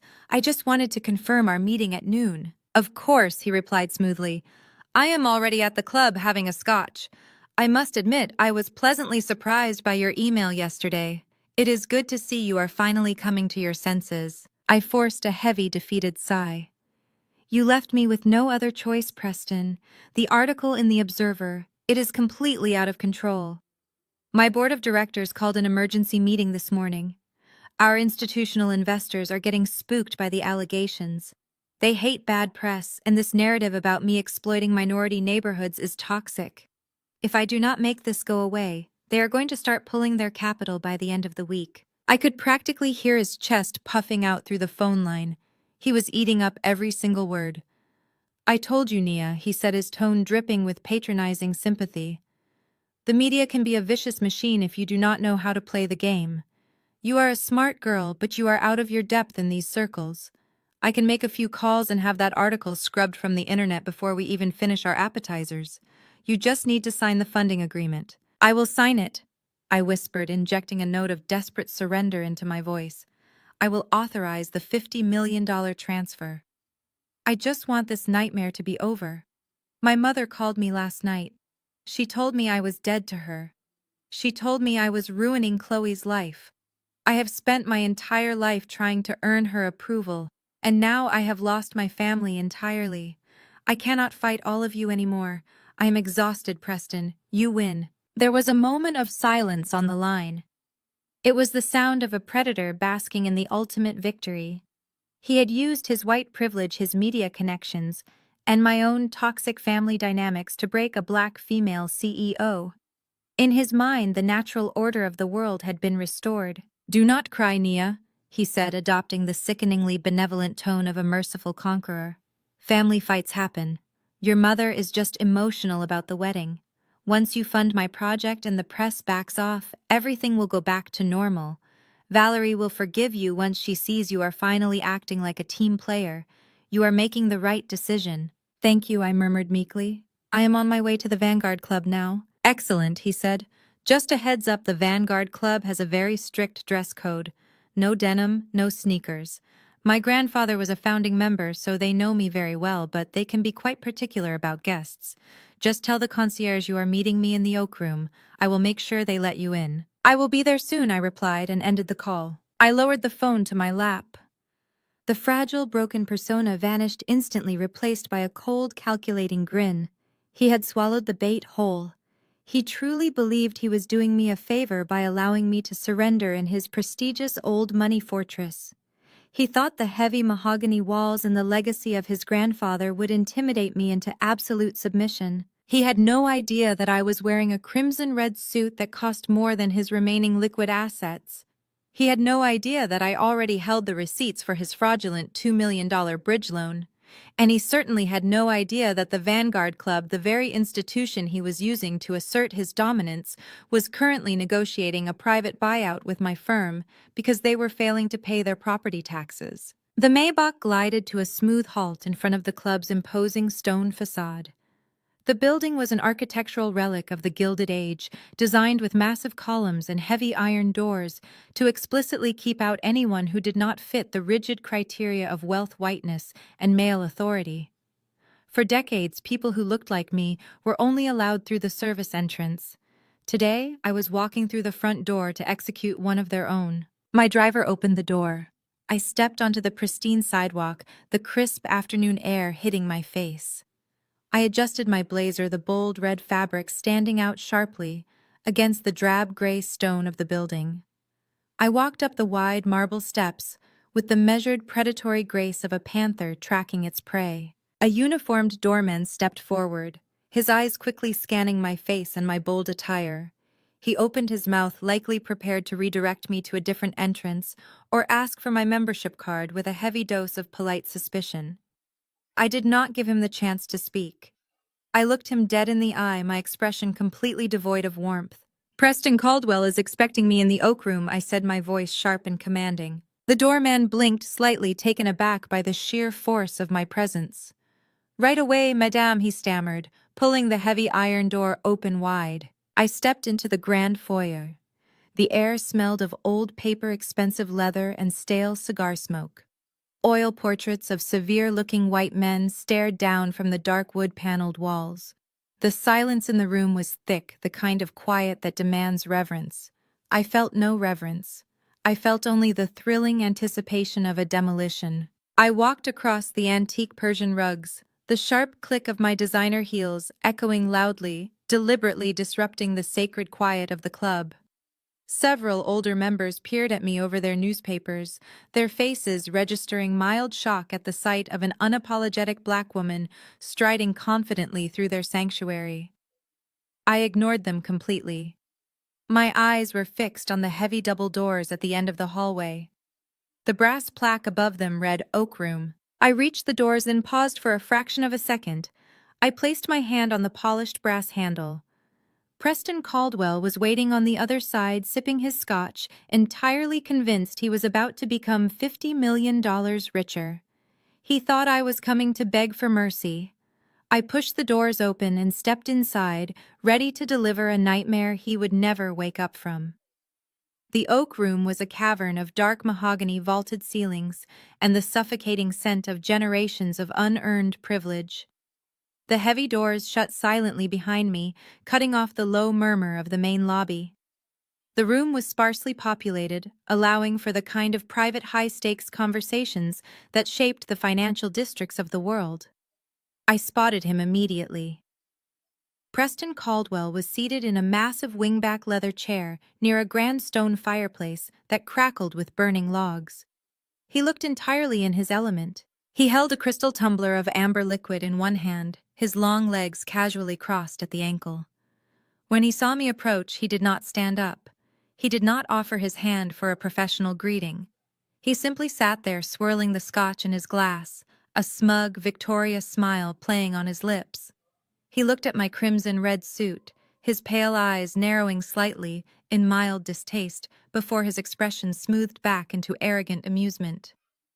"Have a seat, Nia," he commanded, gesturing vaguely to the empty chair across the small polished table. "You certainly chose a loud outfit for a surrender. But I suppose subtlety is an acquired trait." I pulled out the heavy leather chair and sat down, keeping my posture intentionally rigid, playing the part of a woman who was out of her depth and entirely uncomfortable in his world. I placed my leather briefcase on the floor beside me. "I did not come here to discuss my wardrobe, Preston," I said, keeping my voice low and devoid of its usual authority. "I came here to finalize the funding agreement so you can call off your friends at the Observer. My board is panicking. I need this handled today." Preston took a slow, deliberate sip of his scotch. He relished the sight of my fabricated desperation. He placed the heavy crystal glass down on the table with a soft thud. He leaned forward, resting his elbows on his knees, and looked at me with an expression of profound, sickening pity. "I knew you would eventually come around," he said softly, using the tone of a patient teacher speaking to a slow child. "You see, Nia, you have done reasonably well for yourself. Vanguard Capital is an impressive little boutique firm. You managed to hustle your way into some money, and I respect the grind. I really do. But you have fundamentally misunderstood how power actually works in this city. He leaned back, spreading his arms slightly, as if to encompass the entire exclusive club around us. Wealth is just math, Nia. Anyone can get lucky on a few commercial acquisitions. But class heritage, true institutional power, that is something you are born into. It is in the blood. It is in the legacy. No matter how many millions of dollars you manage to scrape together, no matter how many glass offices you build, you will always be an outsider looking in.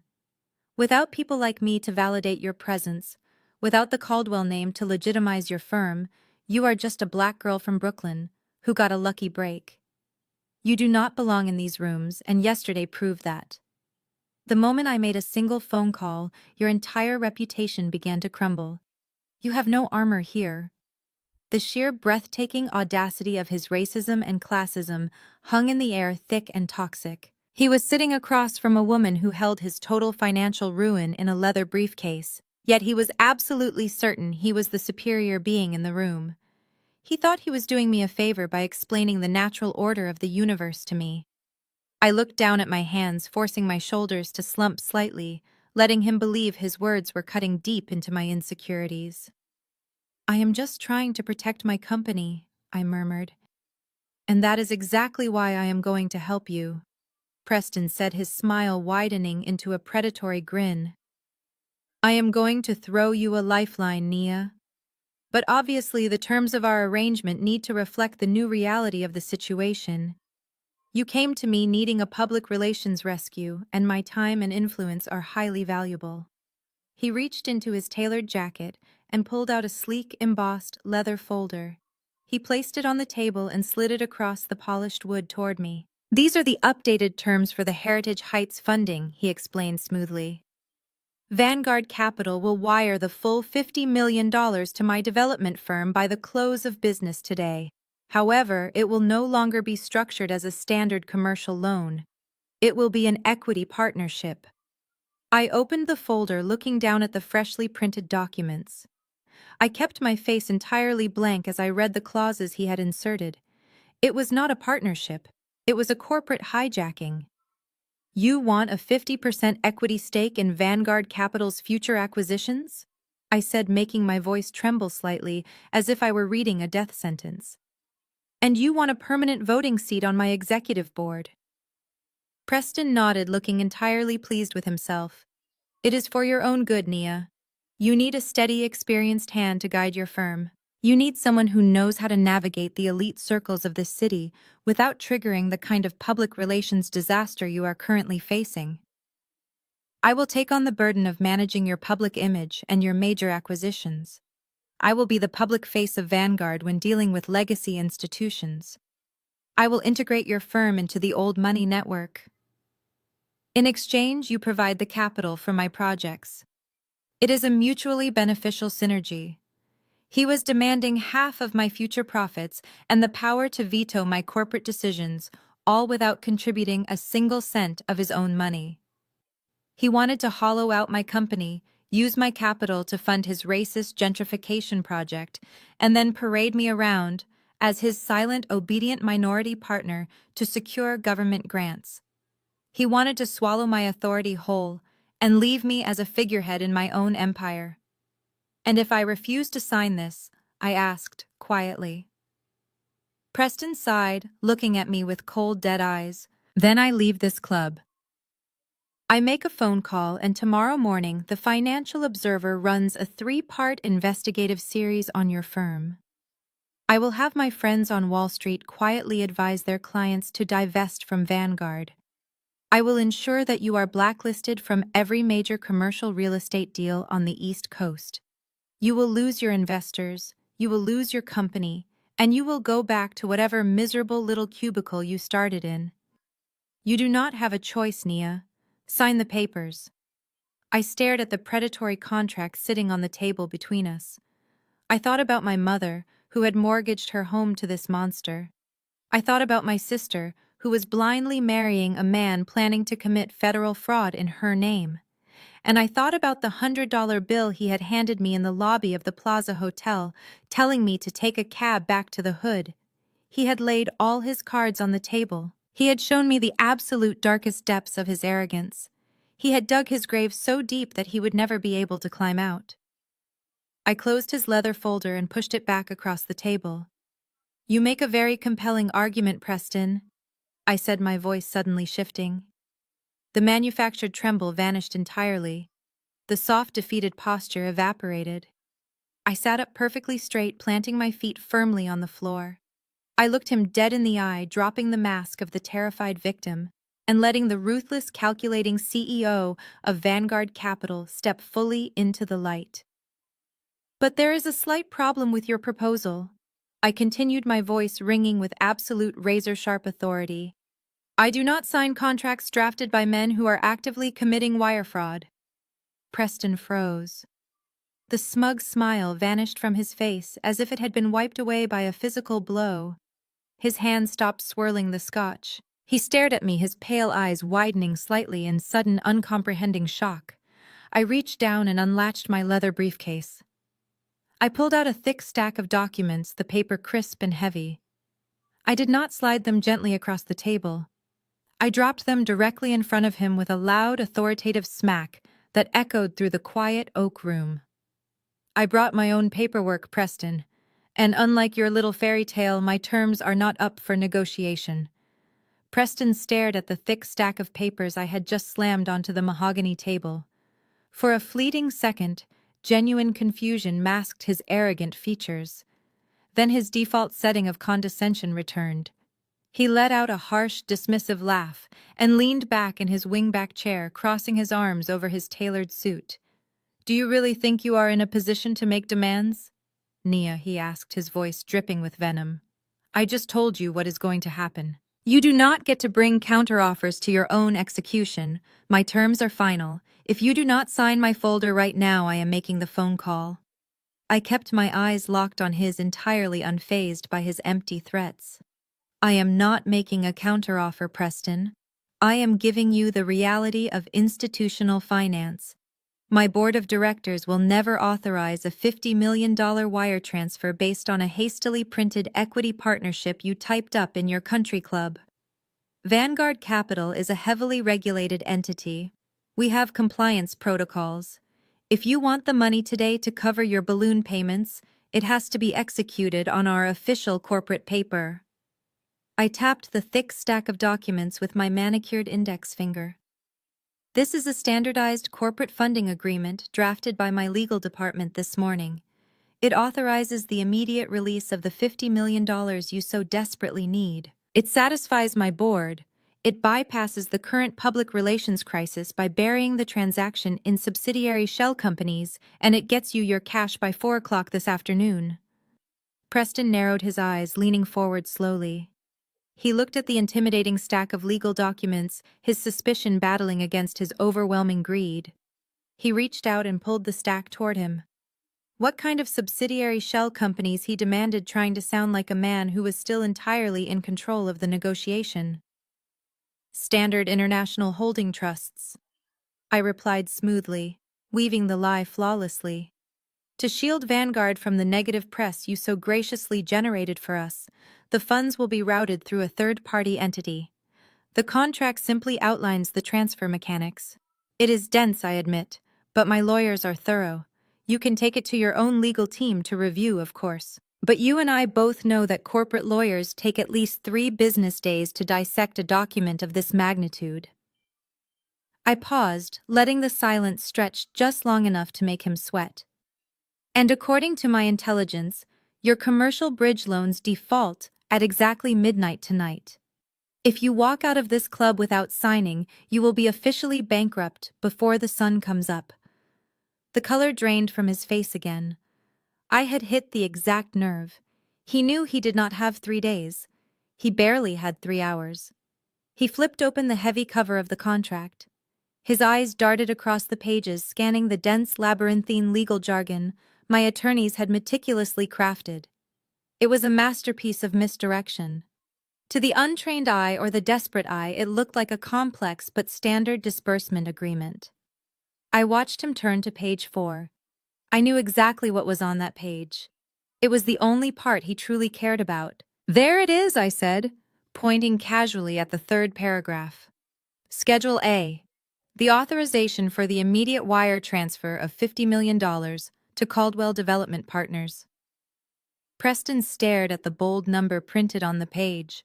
I could see the greed illuminating his pale eyes. I could see the heavy weight of his impending financial doom lifting off his shoulders.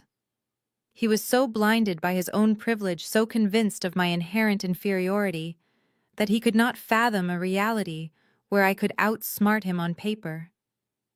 He genuinely believed I was handing over my empire just to save my social standing.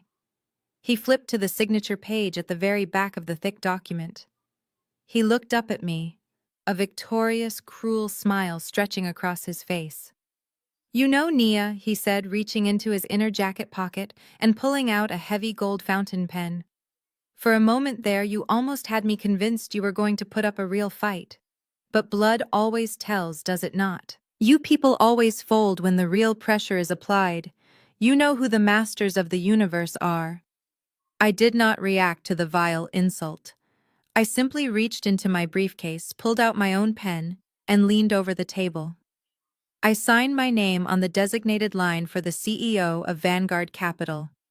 My hand did not shake. My strokes were bold and absolute. I flipped the heavy document around so it faced him, placing my hands flat on the polished table. "Your turn, Preston. Sign the document. Secure your future." Preston uncapped his gold pen. He did not read the preceding 40 pages. He did not ask for clarification on the jurisdiction clauses. He simply pressed the gold nib to the thick paper and slashed his arrogant signature across the bottom line. He capped his pen and let out a long, satisfied breath, sliding the document back to me. He picked up his crystal tumbler of scotch and raised it in a mocking toast. "Welcome to the Caldwell family, Nia. Do not worry. I will make sure your mother knows you finally learned how to follow orders." I took the document, verified his signature, and carefully placed it back into my leather briefcase. The latch clicked shut, sounding like the final lock on a prison cell. I stood up from the heavy leather chair. I looked down at the man sipping his expensive scotch, completely unaware that he had just slit his own throat. "You should have read the fine print, Preston," I said, my voice dropping the facade of compliance entirely. It rang with cold, terrifying authority, echoing in the quiet oak room. Preston stopped with the glass halfway to his mouth. He frowned, his brow furrowing in sudden confusion. "What are you talking about? I read the disbursement schedule." "Yes, you read the disbursement schedule," I agreed, smoothing the front of my crimson blazer. "But you clearly skipped the section titled Assumption of Sovereign Debt. You see, Preston, that was not a funding agreement. That was a debt guarantee." The glass in his hand trembled slightly. "What does that mean?" "It means Vanguard Capital is not wiring $50 million to your development firm," I explained, enunciating every single word so the reality could shatter his fragile ego. "It means my company has just legally assumed the role of primary guarantor for every single toxic commercial loan you possess. Through a highly complex series of international transfers, my attorneys have already purchased your outstanding debts from an anonymous Swiss bank." Preston slammed his glass down on the table, spilling amber liquid across the polished wood. "You cannot do that. That is illegal." "It is entirely legal, and you just signed the authorization," I replied with a chilling smile. "By signing that contract, you agreed to consolidate all of your liabilities under Vanguard Capital. You did not secure a partner today, Preston. You secured a master. I now own every single mortgage, every single bridge loan, and every single lien against your properties. I am your sole creditor." He stood up, his chair scraping violently against the floor. He pointed a shaking finger at me, his face turning a mottled, furious red. "You gave me a contract that said $50 million. The contract stated Vanguard Capital would assume up to $50 million of your toxic debt," I corrected him smoothly. The legal jargon was incredibly precise. You were just too arrogant and too broke to hire a lawyer to translate it for you. You thought you could extort a black woman into handing over her hard-earned fortune because you believe we exist solely to serve your class. But your arrogance just cost you your entire company. Preston lunged forward, grabbing the edge of the mahogany table, looking as though he wanted to physically attack me. I will sue you. I will drag you through the courts for fraud. I will destroy Vanguard Capital. You will do absolutely nothing, I countered, my voice cracking like a whip, forcing him to freeze. The contract includes an immediate call provision. Because you are already technically in default on your previous loans, Vanguard Capital now has the legal right to demand full payment of your consolidated debt immediately, which means, Preston Caldwell, I am calling in your debt. Right now. You owe me $50 million payable immediately. He stared at me, the horror finally sinking in. He knew he did not have the money. He knew his company was a hollow shell. He knew he was ruined. And since you cannot pay, I continued, delivering the final fatal blow. Vanguard Capital will immediately initiate hostile foreclosure proceedings on all of your commercial properties, including the Heritage Heights project. Your gentrification plan is officially dead. Your company belongs to me. And when I walk out of this club, my public relations team is going to release the evidence of your minority grant fraud to the federal authorities. I picked up my briefcase and turned my back on the broken man gasping for air in his grandfather's exclusive club. I walked toward the heavy double doors, leaving the ruins of his legacy scattered across the polished mahogany floor. Preston Caldwell did not collapse onto the floor of the oak room. After the heavy double doors swung shut behind me, the initial wave of paralyzing terror that washed over him was quickly replaced by a desperate, blinding delusion. Men raised in the suffocating bubble of old money privilege possess a unique psychological defense mechanism. When faced with the undeniable reality of their own failure, their brains simply refuse to process it. Preston could not accept that a black woman from Brooklyn had outsmarted him legally, cornered him, and stripped him of his empire in his own grandfather's club. He pulled out his phone and frantically dialed his lead corporate attorney. Pacing the length of the mahogany room, he barked out the details of the contract he had just blindly signed. The lawyer on the other end of the line was silent for a long, terrifying moment before confirming Preston's worst fear. If Vanguard Capital had legally purchased his debt from the Swiss lenders, the call provision was absolute. They were completely exposed. But Preston, fueled by arrogance and a sociopathic instinct for survival, saw one final desperate loophole: the minority business enterprise grants. If he could expedite his marriage to Chloe and finalize the transfer of 51% of his shell company into her name, the federal government would release the massive subsidies. He could use the taxpayer money intended to help minority communities to tie Vanguard Capital up in endless litigation, delaying the foreclosures just long enough to save his skin. But he needed Chloe to sign the federal paperwork, and he needed the marriage certificate immediately. An hour later, Preston walked into the penthouse suite my mother had rented for Chloe's wedding preparations. He did not look like a man staring down the barrel of federal prison. He wore his signature charismatic smile, and in his hands he carried a chilled bottle of vintage Dom Perignon.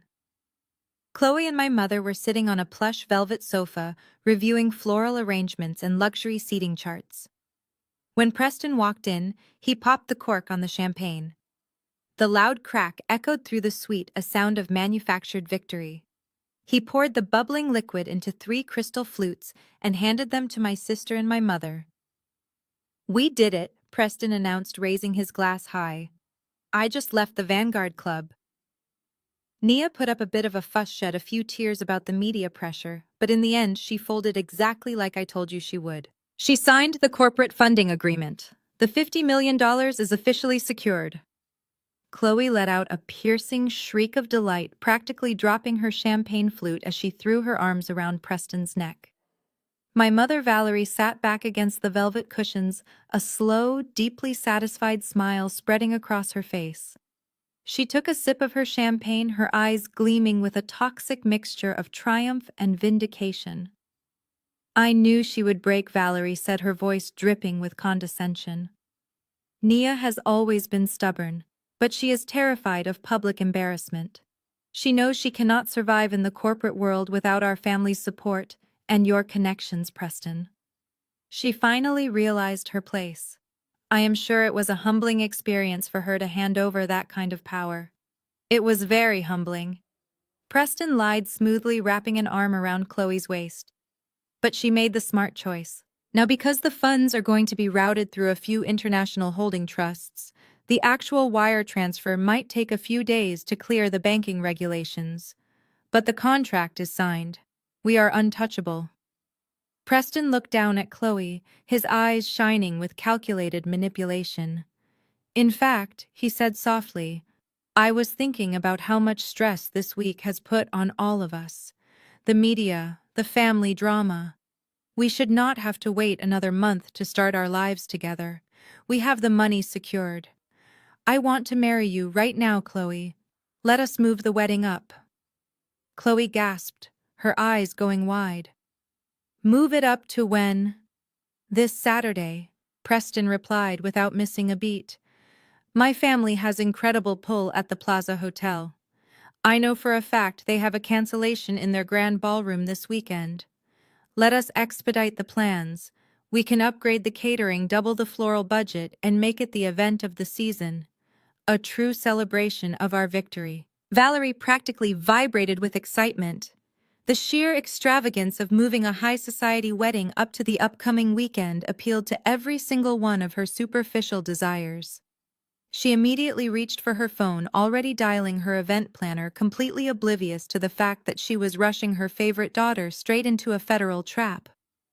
They spent the rest of the afternoon drinking expensive champagne, laughing at my supposed defeat, and maxing out Preston's remaining credit cards to expedite the lavish wedding upgrades. Chloe posted a smug, cryptic message on her social media accounts about how true power always wins and how grateful she was to have a man who could effortlessly put jealous people in their place. They went to sleep that night wrapped in a warm, comfortable blanket of absolute delusion. Meanwhile, 5 miles away, the atmosphere inside the executive suite of Vanguard Capital was entirely different. The sun had set over Manhattan, casting long, dark shadows across the city. The lights in my corner office were turned off, save for the cool blue glow of the digital displays on my glass desk. I sat in my high-backed leather chair, looking out over the sprawling metropolis that I had conquered. I was not drinking champagne. I was drinking black coffee, my mind operating with the cold, frictionless precision of a supercomputer. My executive assistant David stood silently by the door. Across the desk sat my lead corporate attorney, and Marcus, the head of my intelligence division. The time for negotiations was over. The time for playing the victim was over. It was time to execute the final phase of the operation. Trigger the hostile takeover protocol, I ordered, my voice cutting through the quiet room. My lead attorney nodded, her fingers flying across her encrypted laptop keyboard. The debt assumption has been legally recorded with the state authorities, she confirmed. We are now the primary lien holder on every commercial asset owned by Caldwell Development Partners. We have drafted the default notices and the hostile foreclosure filings. Do not file them with the county clerk yet. I instructed, my eyes locked on the glowing skyline. If we file tonight, his automated legal alerts will notify him and he will try to run. We are going to let him believe his lie until the very last possible second. We wait until Saturday evening. We wait until the exact moment he stands up in front of his wealthy friends and his elite family to give his wedding toast. I turned to Marcus. Are the dossiers prepared for the federal authorities? Marcus slid 2 thick black folders across the glass desk. The first folder contains the undeniable proof of his minority business enterprise grant fraud. It details his plan to use Chloe as a shell owner to secure government funds. The second folder contains the evidence of the fraudulent $2 million bridge loan. It includes the voided deed your mother supplied and the forged collateral documents Preston signed. The moment you give the signal, these folders will be digitally transmitted directly to the white-collar crime division of the FBI. I rested my hands on the black folders. Inside those pages lay the absolute destruction of everything my mother valued, and everything Preston Caldwell thought he was entitled to. They had built their entire lives on a foundation of lies, theft, and unearned superiority. They thought they could steal my future to fund their fantasies. They thought they could mortgage my house to pay for their mistakes. "David," I said, looking over at my assistant, "call the private aviation terminal. Ensure my jet is fueled and ready for a late-night departure on Saturday. And contact the Plaza Hotel. I need to make a slight adjustment to the guest list for the Caldwell wedding reception." I looked back out at the city. Preston Caldwell and my family were currently sleeping soundly, dreaming of their glorious victory. They had no idea that while they were popping champagne and celebrating their hollow triumph, the architect of their demise was sitting in the dark, quietly sealing all the exits. Saturday evening at the Plaza Hotel was a masterclass in performative wealth and staggering financial delusion. The grand ballroom had been transformed into a suffocatingly opulent wonderland, entirely funded by Preston Caldwell's maxed-out credit cards and the phantom $50 million he believed was sitting in an international holding trust. 10,000 white orchids cascaded from the vaulted ceilings, suspended by invisible wires so they appeared to float above the guests.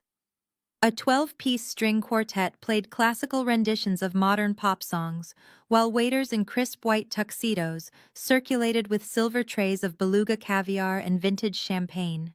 The guest list was a precise, calculated collision of two completely different worlds, trying desperately to impress one another. On one side of the room stood Preston's family and their old money network, sipping their drinks with tight, practiced smiles, projecting an air of polite superiority. On the other side were my mother's high society friends from her various elite social clubs, dressed in their finest gowns, practically vibrating with the thrill of finally rubbing shoulders with the Caldwell dynasty. It was a room built entirely on aesthetics, a fragile house of cards waiting for a single gust of wind. At the center of it all was Chloe. She wore a custom silk and lace gown that trailed 10 feet behind her, a diamond tiara resting securely in her blonde hair. She looked like royalty floating from table to table, completely oblivious to the fact that the man holding her hand was legally bankrupt and actively plotting to bulldoze her childhood neighborhood. Preston played his part flawlessly. He shook hands with local politicians and wealthy patriarchs, projecting the absolute confidence of a man who had successfully conquered his financial crisis. I knew he was likely checking his phone every 5 minutes, waiting for the banking notification that would confirm my supposed wire transfer had cleared the weekend delays. He thought the silence from his bank was just standard administrative lag. I arrived at the Plaza Hotel precisely at 8 o'clock, stepping out of my Maybach and slipping through the heavily guarded service corridors. Because I had instructed my assistant to quietly modify the master guest list with the hotel management, the security team had been given specific orders to allow me unimpeded access. I did not enter through the main doors. I made my way up the carpeted stairs to the dark, shadowed mezzanine balcony that overlooked the entire ballroom. I stood there in the quiet dark, looking down at the glittering spectacle below. I was wearing a floor-length jet-black evening gown with sharp, structured shoulders. It was a dress designed for a funeral. I watched as the dinner service concluded and the string quartet transitioned into a soft, romantic melody. The lights in the ballroom dimmed slightly, and a single bright spotlight illuminated the main stage. My mother, Valerie, stepped up to the microphone. She was wearing a shimmering emerald green gown, her hair perfectly styled, her diamond jewelry catching the harsh light. She looked radiant, bloated with the toxic pride she had spent her entire life chasing. She tapped her crystal champagne flute with a silver spoon. The sharp, clear, ringing sound echoed through the massive ballroom, commanding absolute silence from the wealthy crowd. "Thank you," Valerie began, her voice trembling with manufactured emotion. "Thank you all so much for being here tonight to celebrate the union of two incredible families. When I look out at this magnificent room, I am overwhelmed with gratitude. I am looking at a room full of legacy, of tradition, and of true excellence. She paused, pressing a manicured hand to her chest, playing the role of the overwhelmed, loving matriarch to absolute perfection. Preston's parents nodded approvingly from their front row table. Raising a daughter like Chloe has been the greatest privilege of my life, Valerie continued, her voice projecting clearly over the state-of-the-art sound system. She has always been a light in our family. She is graceful, she is kind, and she understands the importance of family duty. And tonight, she is marrying a man who truly matches her brilliance. Preston, my dear son-in-law, you are a gentleman in every sense of the word. You come from a remarkable family, a family that understands the heavy responsibility of building a lasting legacy. You have elevated our family simply by choosing to love my daughter. We are so incredibly honored to call you our own. The crowd offered a polite murmuring applause. Preston raised his glass to my mother, flashing his signature arrogant smile. But Valerie was not finished. She gripped the microphone stand tighter, her eyes scanning the room, and the warm emotional tone of her voice shifted, taking on a sharp, bitter edge. Of course, on a night of such overwhelming joy, there are bound to be shadows, Valerie said, her smile tightening into a thin line. It is a sad reality of life that not everyone is capable of understanding true success. Sometimes the people who should be standing right beside you are the ones who try to tear you down. Some people are so consumed by their own small, mediocre lives that they cannot handle the brightness of someone else's joy. They choose bitterness over family. They choose their cold, empty bank accounts over the warmth of a loving home. A low, uncomfortable murmur rippled through the sections of the ballroom where our extended family was seated. Everyone knew exactly who she was talking about. She was standing on a stage paid for by my stolen money, actively using my absence to play the victim and elevate her own social standing. But we do not let the negativity of small-minded people dim our light, Valerie declared, her voice rising in a triumphant crescendo. We leave them behind in the dark where they belong. We move forward, we elevate, and we protect the people who truly matter. Tonight is about family. Tonight is about the Caldwell legacy. And tonight is about a future that cannot be touched by anyone's jealousy. She raised her crystal flute high into the air. Please everyone raise a glass. To Chloe and Preston. To a beautiful, wealthy, and untouchable future. To Chloe and Preston, the crowd echoed in unison. Hundreds of crystal glasses clinked together in the glittering light of the chandeliers. Up on the dark balcony, I looked down at my mother taking a long sip of her champagne, her face glowing with absolute, unquestionable victory. She had officially disowned me in front of 500 of the wealthiest people in the city. She had cemented her loyalty to a white man who was actively destroying her life. She had played her final card. I turned away from the balcony railing and walked toward the grand sweeping staircase that led directly down to the main floor. The toast was over. The performance had concluded. It was time for reality to crush her untouchable future into dust. The heavy oak doors at the base of the grand staircase swung open with a resounding thud that echoed beneath the vaulted ceilings. I stepped into the warm glow of the ballroom. I did not slip in quietly. I walked with the measured, predatory cadence of a woman who owned every square inch of the ground she stood on. The jet-black fabric of my gown absorbed the light, a stark contrast to the sea of pastels and white orchids surrounding me. A few heads turned, then a few more. The low murmur of the crowd began to die down, replaced by a tense, rippling silence that spread from the back of the room all the way to the main stage. The string quartet, sensing the sudden shift in the atmosphere, faltered and slowly stopped playing. The only sound left in the massive space was the sharp rhythmic click of my heels against the polished marble floor. I kept my eyes locked dead ahead. The crowd naturally parted for me, stepping back as if repelled by a magnetic force. I saw the faces of Preston's old money relatives contort in confusion. I saw my aunts and uncles shrink back in their chairs, recognizing the storm brewing in my eyes. Up on the stage, the triumphant smile melted off my mother's face, replaced by a mask of absolute fury. She tightened her grip on her crystal champagne flute. Chloe let out a sharp gasp, grabbing Preston's arm. Preston just stared at me.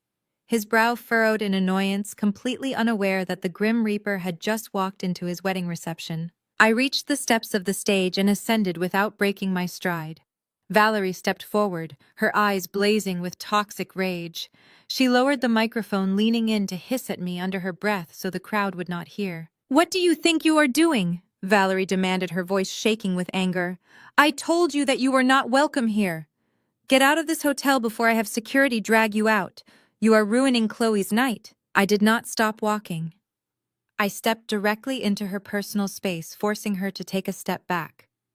I did not look at her dress. I did not look at the champagne glass she held. I reached out and firmly grasped the cold metal of the microphone stand, pulling it away from her. "Security works for me tonight, Mother," I said, my voice projecting loud and clear across the silent ballroom. A collective gasp rippled through the hundreds of seated guests. Valerie froze, her face flushing a deep, embarrassed crimson. She looked out at her high society friends, realizing she was entirely powerless to stop whatever was about to happen. I turned to face the crowd, adjusting the microphone to my height. I looked out over the sea of wealthy, privileged faces. Then I looked directly at Preston Caldwell, who was now standing up from his front row seat, his jaw clenched tightly. "Good evening, everyone." I began, my voice smooth, calm, and terrifyingly steady. "My name is Nia Jackson. For those of you who do not know me, I am the mediocre daughter Valerie just mentioned in her beautiful toast. I am the woman who chose her bank account over the warmth of a loving home. And I am here tonight because there seems to be a massive misunderstanding about exactly who is funding this untouchable future you are all celebrating." Chloe started to cry, a loud theatrical sob meant to draw sympathy. Preston placed a protective hand on her shoulder, glaring at me. "Nia, that is enough!" Preston shouted from the floor, trying to use his booming, authoritative voice to regain control of the room. "You are intoxicated. You are making a fool of yourself. Step down from the stage immediately." I smiled. It was a cold, razor-sharp expression that made him hesitate. "I am completely sober, Preston. But I do think we need to talk about intoxication. Specifically, the intoxicating delusion of wealth. You see, ladies and gentlemen, weddings of this magnitude are incredibly expensive. They require massive amounts of capital. Capital that my new brother-in-law simply does not possess." The whispers broke out instantly. Preston's parents looked at each other in horror. Preston took a step toward the stage, his face turning pale. "Shut your mouth," he threatened, dropping the gentleman act entirely. "Just 2 days ago," I continued, speaking clearly over the rising tension in the room, "my mother and my sister walked into the offices of a predatory shadow lender. They were desperate. Preston was facing immediate bankruptcy, and he needed a massive short-term cash injection just to keep his shell companies afloat until his wedding day. So in a touching display of absolute family loyalty, Valerie and Chloe decided to bail him out. They applied for a $2 million commercial bridge loan. Valerie dropped her champagne flute. The crystal shattered loudly against the stage floor, sending expensive liquids splashing across the hem of her emerald gown. She stared at me, her eyes wide with a sudden suffocating panic. She had no idea how I knew. She had kept it a total secret. "To secure that $2 million, I said. Pacing slowly across the stage, my mother offered up collateral. She handed over the deed to our historic family home in Brooklyn. She mortgaged the roof over my father's head to hand cash to a man she barely knows, all to preserve the aesthetic of this ridiculous party." My father, Marcus, stood up from his table in the back. His face was a mask of pure betrayal and shock. He looked at his wife, shaking his head in disbelief. Valerie could not meet his eyes. She was shrinking under the heavy, judgmental stares of her elite social club friends. "But there is a minor detail that my mother forgot to check before she signed those federal loan documents," I announced, dropping my voice slightly so the crowd had to lean in to hear the execution. "You cannot mortgage an asset you do not own." The ballroom was so quiet, I could hear the hum of the air conditioning. 5 years ago, I explained, looking directly into Valerie's terrified eyes, my parents were drowning in debt. They were 3 weeks away from public foreclosure. To save them from the humiliation of being thrown out onto the street, I bought the house. I paid off the bank, I cleared the debt, and I legally transferred the deed into my own private holding trust. I let you live there rent-free, Mother. I never asked for a thank you. But the house belongs to me. It has belonged to me for half a decade. Chloe let out a horrified scream, burying her face in her hands. Preston stumbled back a step, bumping into his table, the reality of the situation slamming into him like a freight train. Which means I concluded, my voice ringing with finality, the deed you gave to Preston's lenders on Thursday was completely void. The collateral is worthless. By signing those papers, you and Chloe committed massive federal bank fraud. And Preston, by accepting a fraudulent deed across state lines to secure commercial funding, you just committed wire fraud. The $2 million you spent on these orchids, this caviar, and this beautiful ballroom was stolen. I looked out at the sea of wealthy elites. Their faces were pale. They were no longer looking at a high society family. They were looking at a circle of desperate criminals. The illusion was shattered permanently. But I was not finished. The deed was just the first strike. I had to finish the demolition. Before the collective gasp of the room could even settle, I turned my back on my mother and locked my gaze entirely on Preston. The color had completely vanished from his face. He looked like a man standing on the edge of a cliff, finally realizing the ground beneath his feet was made of sand. But I was not just going to push him off the edge. I was going to make sure everyone in his elite circle watched him fall. I raised my hand and snapped my fingers, signaling the audio-visual booth hidden at the back of the ballroom. I had visited them earlier in the evening with a very generous cash incentive and a flash drive. Instantly, the massive digital screens flanking the main stage shifted. The romantic montage of Chloe and Preston's engagement photos vanished. In their place, stark high-resolution architectural blueprints and municipal zoning applications illuminated the room. Let us talk about Preston's magnificent real estate venture, I announced, my voice echoing through the silent hall. The project he was so desperate to fund that he allowed my mother to commit federal fraud. Look at the screens, ladies and gentlemen. This is the Heritage Heights redevelopment plan. I walked across the stage, pointing to the glowing white lines of the blueprints. These documents outline a massive systemic gentrification initiative. Preston's company has been quietly buying up the commercial debt of the small businesses in my family's historic Black neighborhood in Brooklyn. His plan was never to revitalize the community. His plan was to foreclose on those debts, bulldoze the existing structures, and pave over the very grocery stores, barbershops, and community centers that raised my sister and me. He was going to displace thousands of families to build unaffordable luxury condominiums. The crowd began to murmur again, this time with a distinct tone of disgust. Even the old money elites in the room found the sheer predatory nature of the project distasteful to be aired so publicly. I looked down at Chloe. She was staring at the screens, her mouth hanging slightly open. But wait, I continued, my tone mocking his earlier arrogance. Preston is a white man from a legacy family. He does not qualify for the federal minority business enterprise grants required to subsidize a project in that specific district. So how did he plan to get his hands on millions of dollars of taxpayer money meant for marginalized entrepreneurs? I looked directly into my sister's tear-filled eyes. He needed a minority shield, Chloe. He needed a Black woman to list as the majority stakeholder of his new shell company. This wedding is not a romantic union. It is a corporate merger designed to commit federal grant fraud. He was using your identity to secure government funds to bulldoze your own community. And you were going to be the primary liability when the federal investigators inevitably discovered the scam. Chloe dropped her champagne glass. It shattered against the floor, mingling with my mother's spilled drink. She stepped away from Preston as if he had suddenly caught fire. She looked at him, begging him to deny it. But Preston was too busy staring at the blueprints on the screens, his chest heaving with panicked breaths. "Turn it off!" Preston screamed, his voice cracking violently. He pointed at the audio-visual booth. "Turn those screens off right now. You cannot do this, Nia. You signed a contract with me.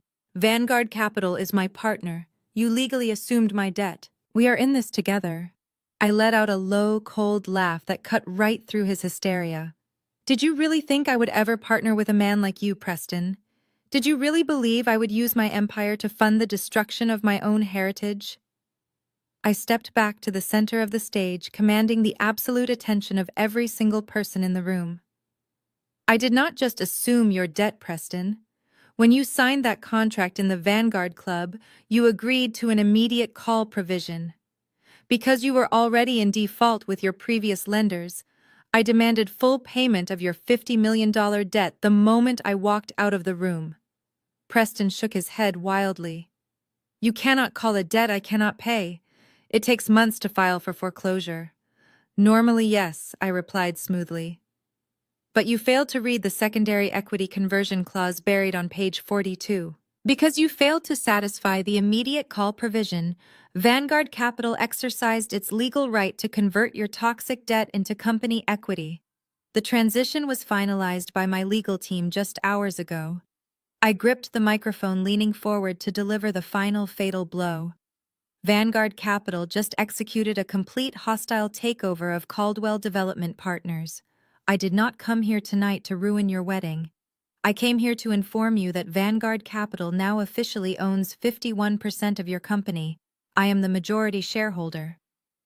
The silence in the grand ballroom was absolute. The wealthy patriarchs of the Caldwell family sat frozen in their seats, their mouths clamped shut. They were witnessing the total annihilation of their family's corporate legacy by a woman they had deemed unworthy to even attend the party. And as the new chairman of the board, I declared, my voice ringing with undeniable absolute authority. My first official act is a corporate restructuring. Preston Caldwell, you are hereby fired from your position as Chief Executive Officer, effective immediately. You are terminated for gross financial mismanagement, predatory business practices, and orchestrating corporate fraud.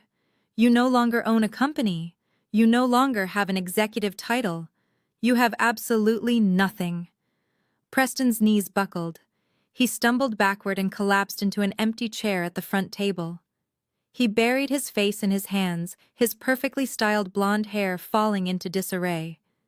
The arrogant, condescending predator who had handed me $100 bill and told me to catch a cab back to the hood was gone.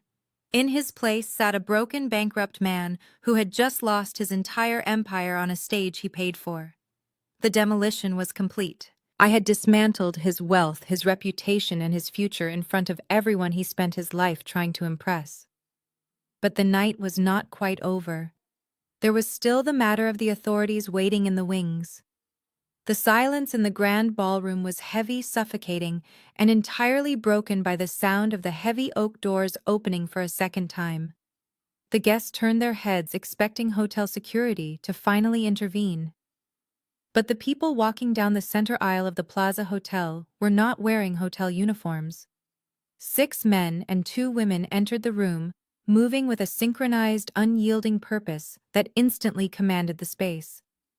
They did not wear tuxedos or evening gowns. They wore dark utilitarian suits, and clipped to their belts were the unmistakable gold shields of the Federal Bureau of Investigation. This was the white-collar crime division, and they had not come to attend a wedding. The lead agent, a tall man with a stern, weathered face, walked straight past the front tables, ignoring the gasps of the wealthy elite. He marched directly toward the stage, his eyes locked onto the broken man slumping in his chair. The string quartet had long since fled the stage, leaving only the sound of heavy footsteps echoing across the marble floor. Preston Caldwell, the lead agent, announced, his voice projecting clearly without the need for a microphone. You are under arrest for conspiracy to commit wire fraud, federal bank fraud, and attempting to defraud the United States government through the Minority Business Enterprise Program. Stand up and put your hands behind your back. Preston did not move. He seemed physically incapable of processing the words. He looked toward his parents' table, his eyes wide and pleading, begging the Caldwell patriarch to step in and use their generational wealth to make this go away. But his father simply looked down at his empty plate, refusing to meet his son's eyes. His mother covered her face with a napkin. In the brutal, unforgiving world of old money, failure was a sin, but public humiliation was an absolute crime. They were cutting their losses and abandoning him instantly to protect their own reputations. 2 federal agents stepped forward, grabbing Preston by the arms and hauling him to his feet. He offered no resistance as they pulled his arms behind his tailored suit jacket.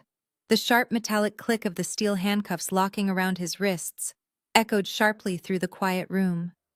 It was the sound of a dynasty ending. As they read him his Miranda rights, Preston finally looked at me. There was no arrogance left in his pale eyes, only a hollow, bottomless terror.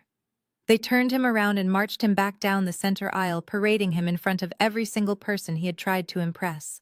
As Preston was led away, the reality of the situation finally crashed down on my sister. Chloe let out a devastating guttural sob. Her legs gave out completely. The weight of the custom silk and lace gown seemed to drag her down to the floor. She collapsed in a heap of white fabric and shattered crystal, burying her face in her hands. She was crying for the loss of her imaginary fortune, the loss of her social status, and the terrifying realization that her signature was on those fraudulent federal documents. The FBI had not arrested her tonight, leaving her to marinate in the sheer terror of knowing they could knock on her door at any moment. I looked away from my sister and turned my attention to my mother. Valerie stood frozen near the edge of the stage. The shimmering emerald green gown now looked like a tragic costume on a disgraced actress. She was completely surrounded by her high society friends from the elite social clubs, but none of them were looking at her with admiration anymore. They were whispering behind their hands, taking collective steps backward, treating her like she was suddenly contagious. In less than 20 minutes, her entire social standing had been annihilated. She was no longer the proud matriarch of a wealthy family. She was the mother of a fraudster, a woman who mortgaged her home for a scam, a complete and utter pariah in the only world she ever cared about. Valerie looked around at the judgmental faces of her peers, panic rising in her chest. She realized she had nothing left. She had alienated her husband, destroyed her youngest daughter, and completely lost her place in society. In a final desperate act of self-preservation, she turned to the only person in the room who actually held any power. She took a shaky step toward me. The vicious, toxic pride that had defined her entire life was entirely gone, replaced by a pathetic, desperate pleading. "Nia," Valerie whispered, her voice cracking as tears streamed down her perfectly contoured face.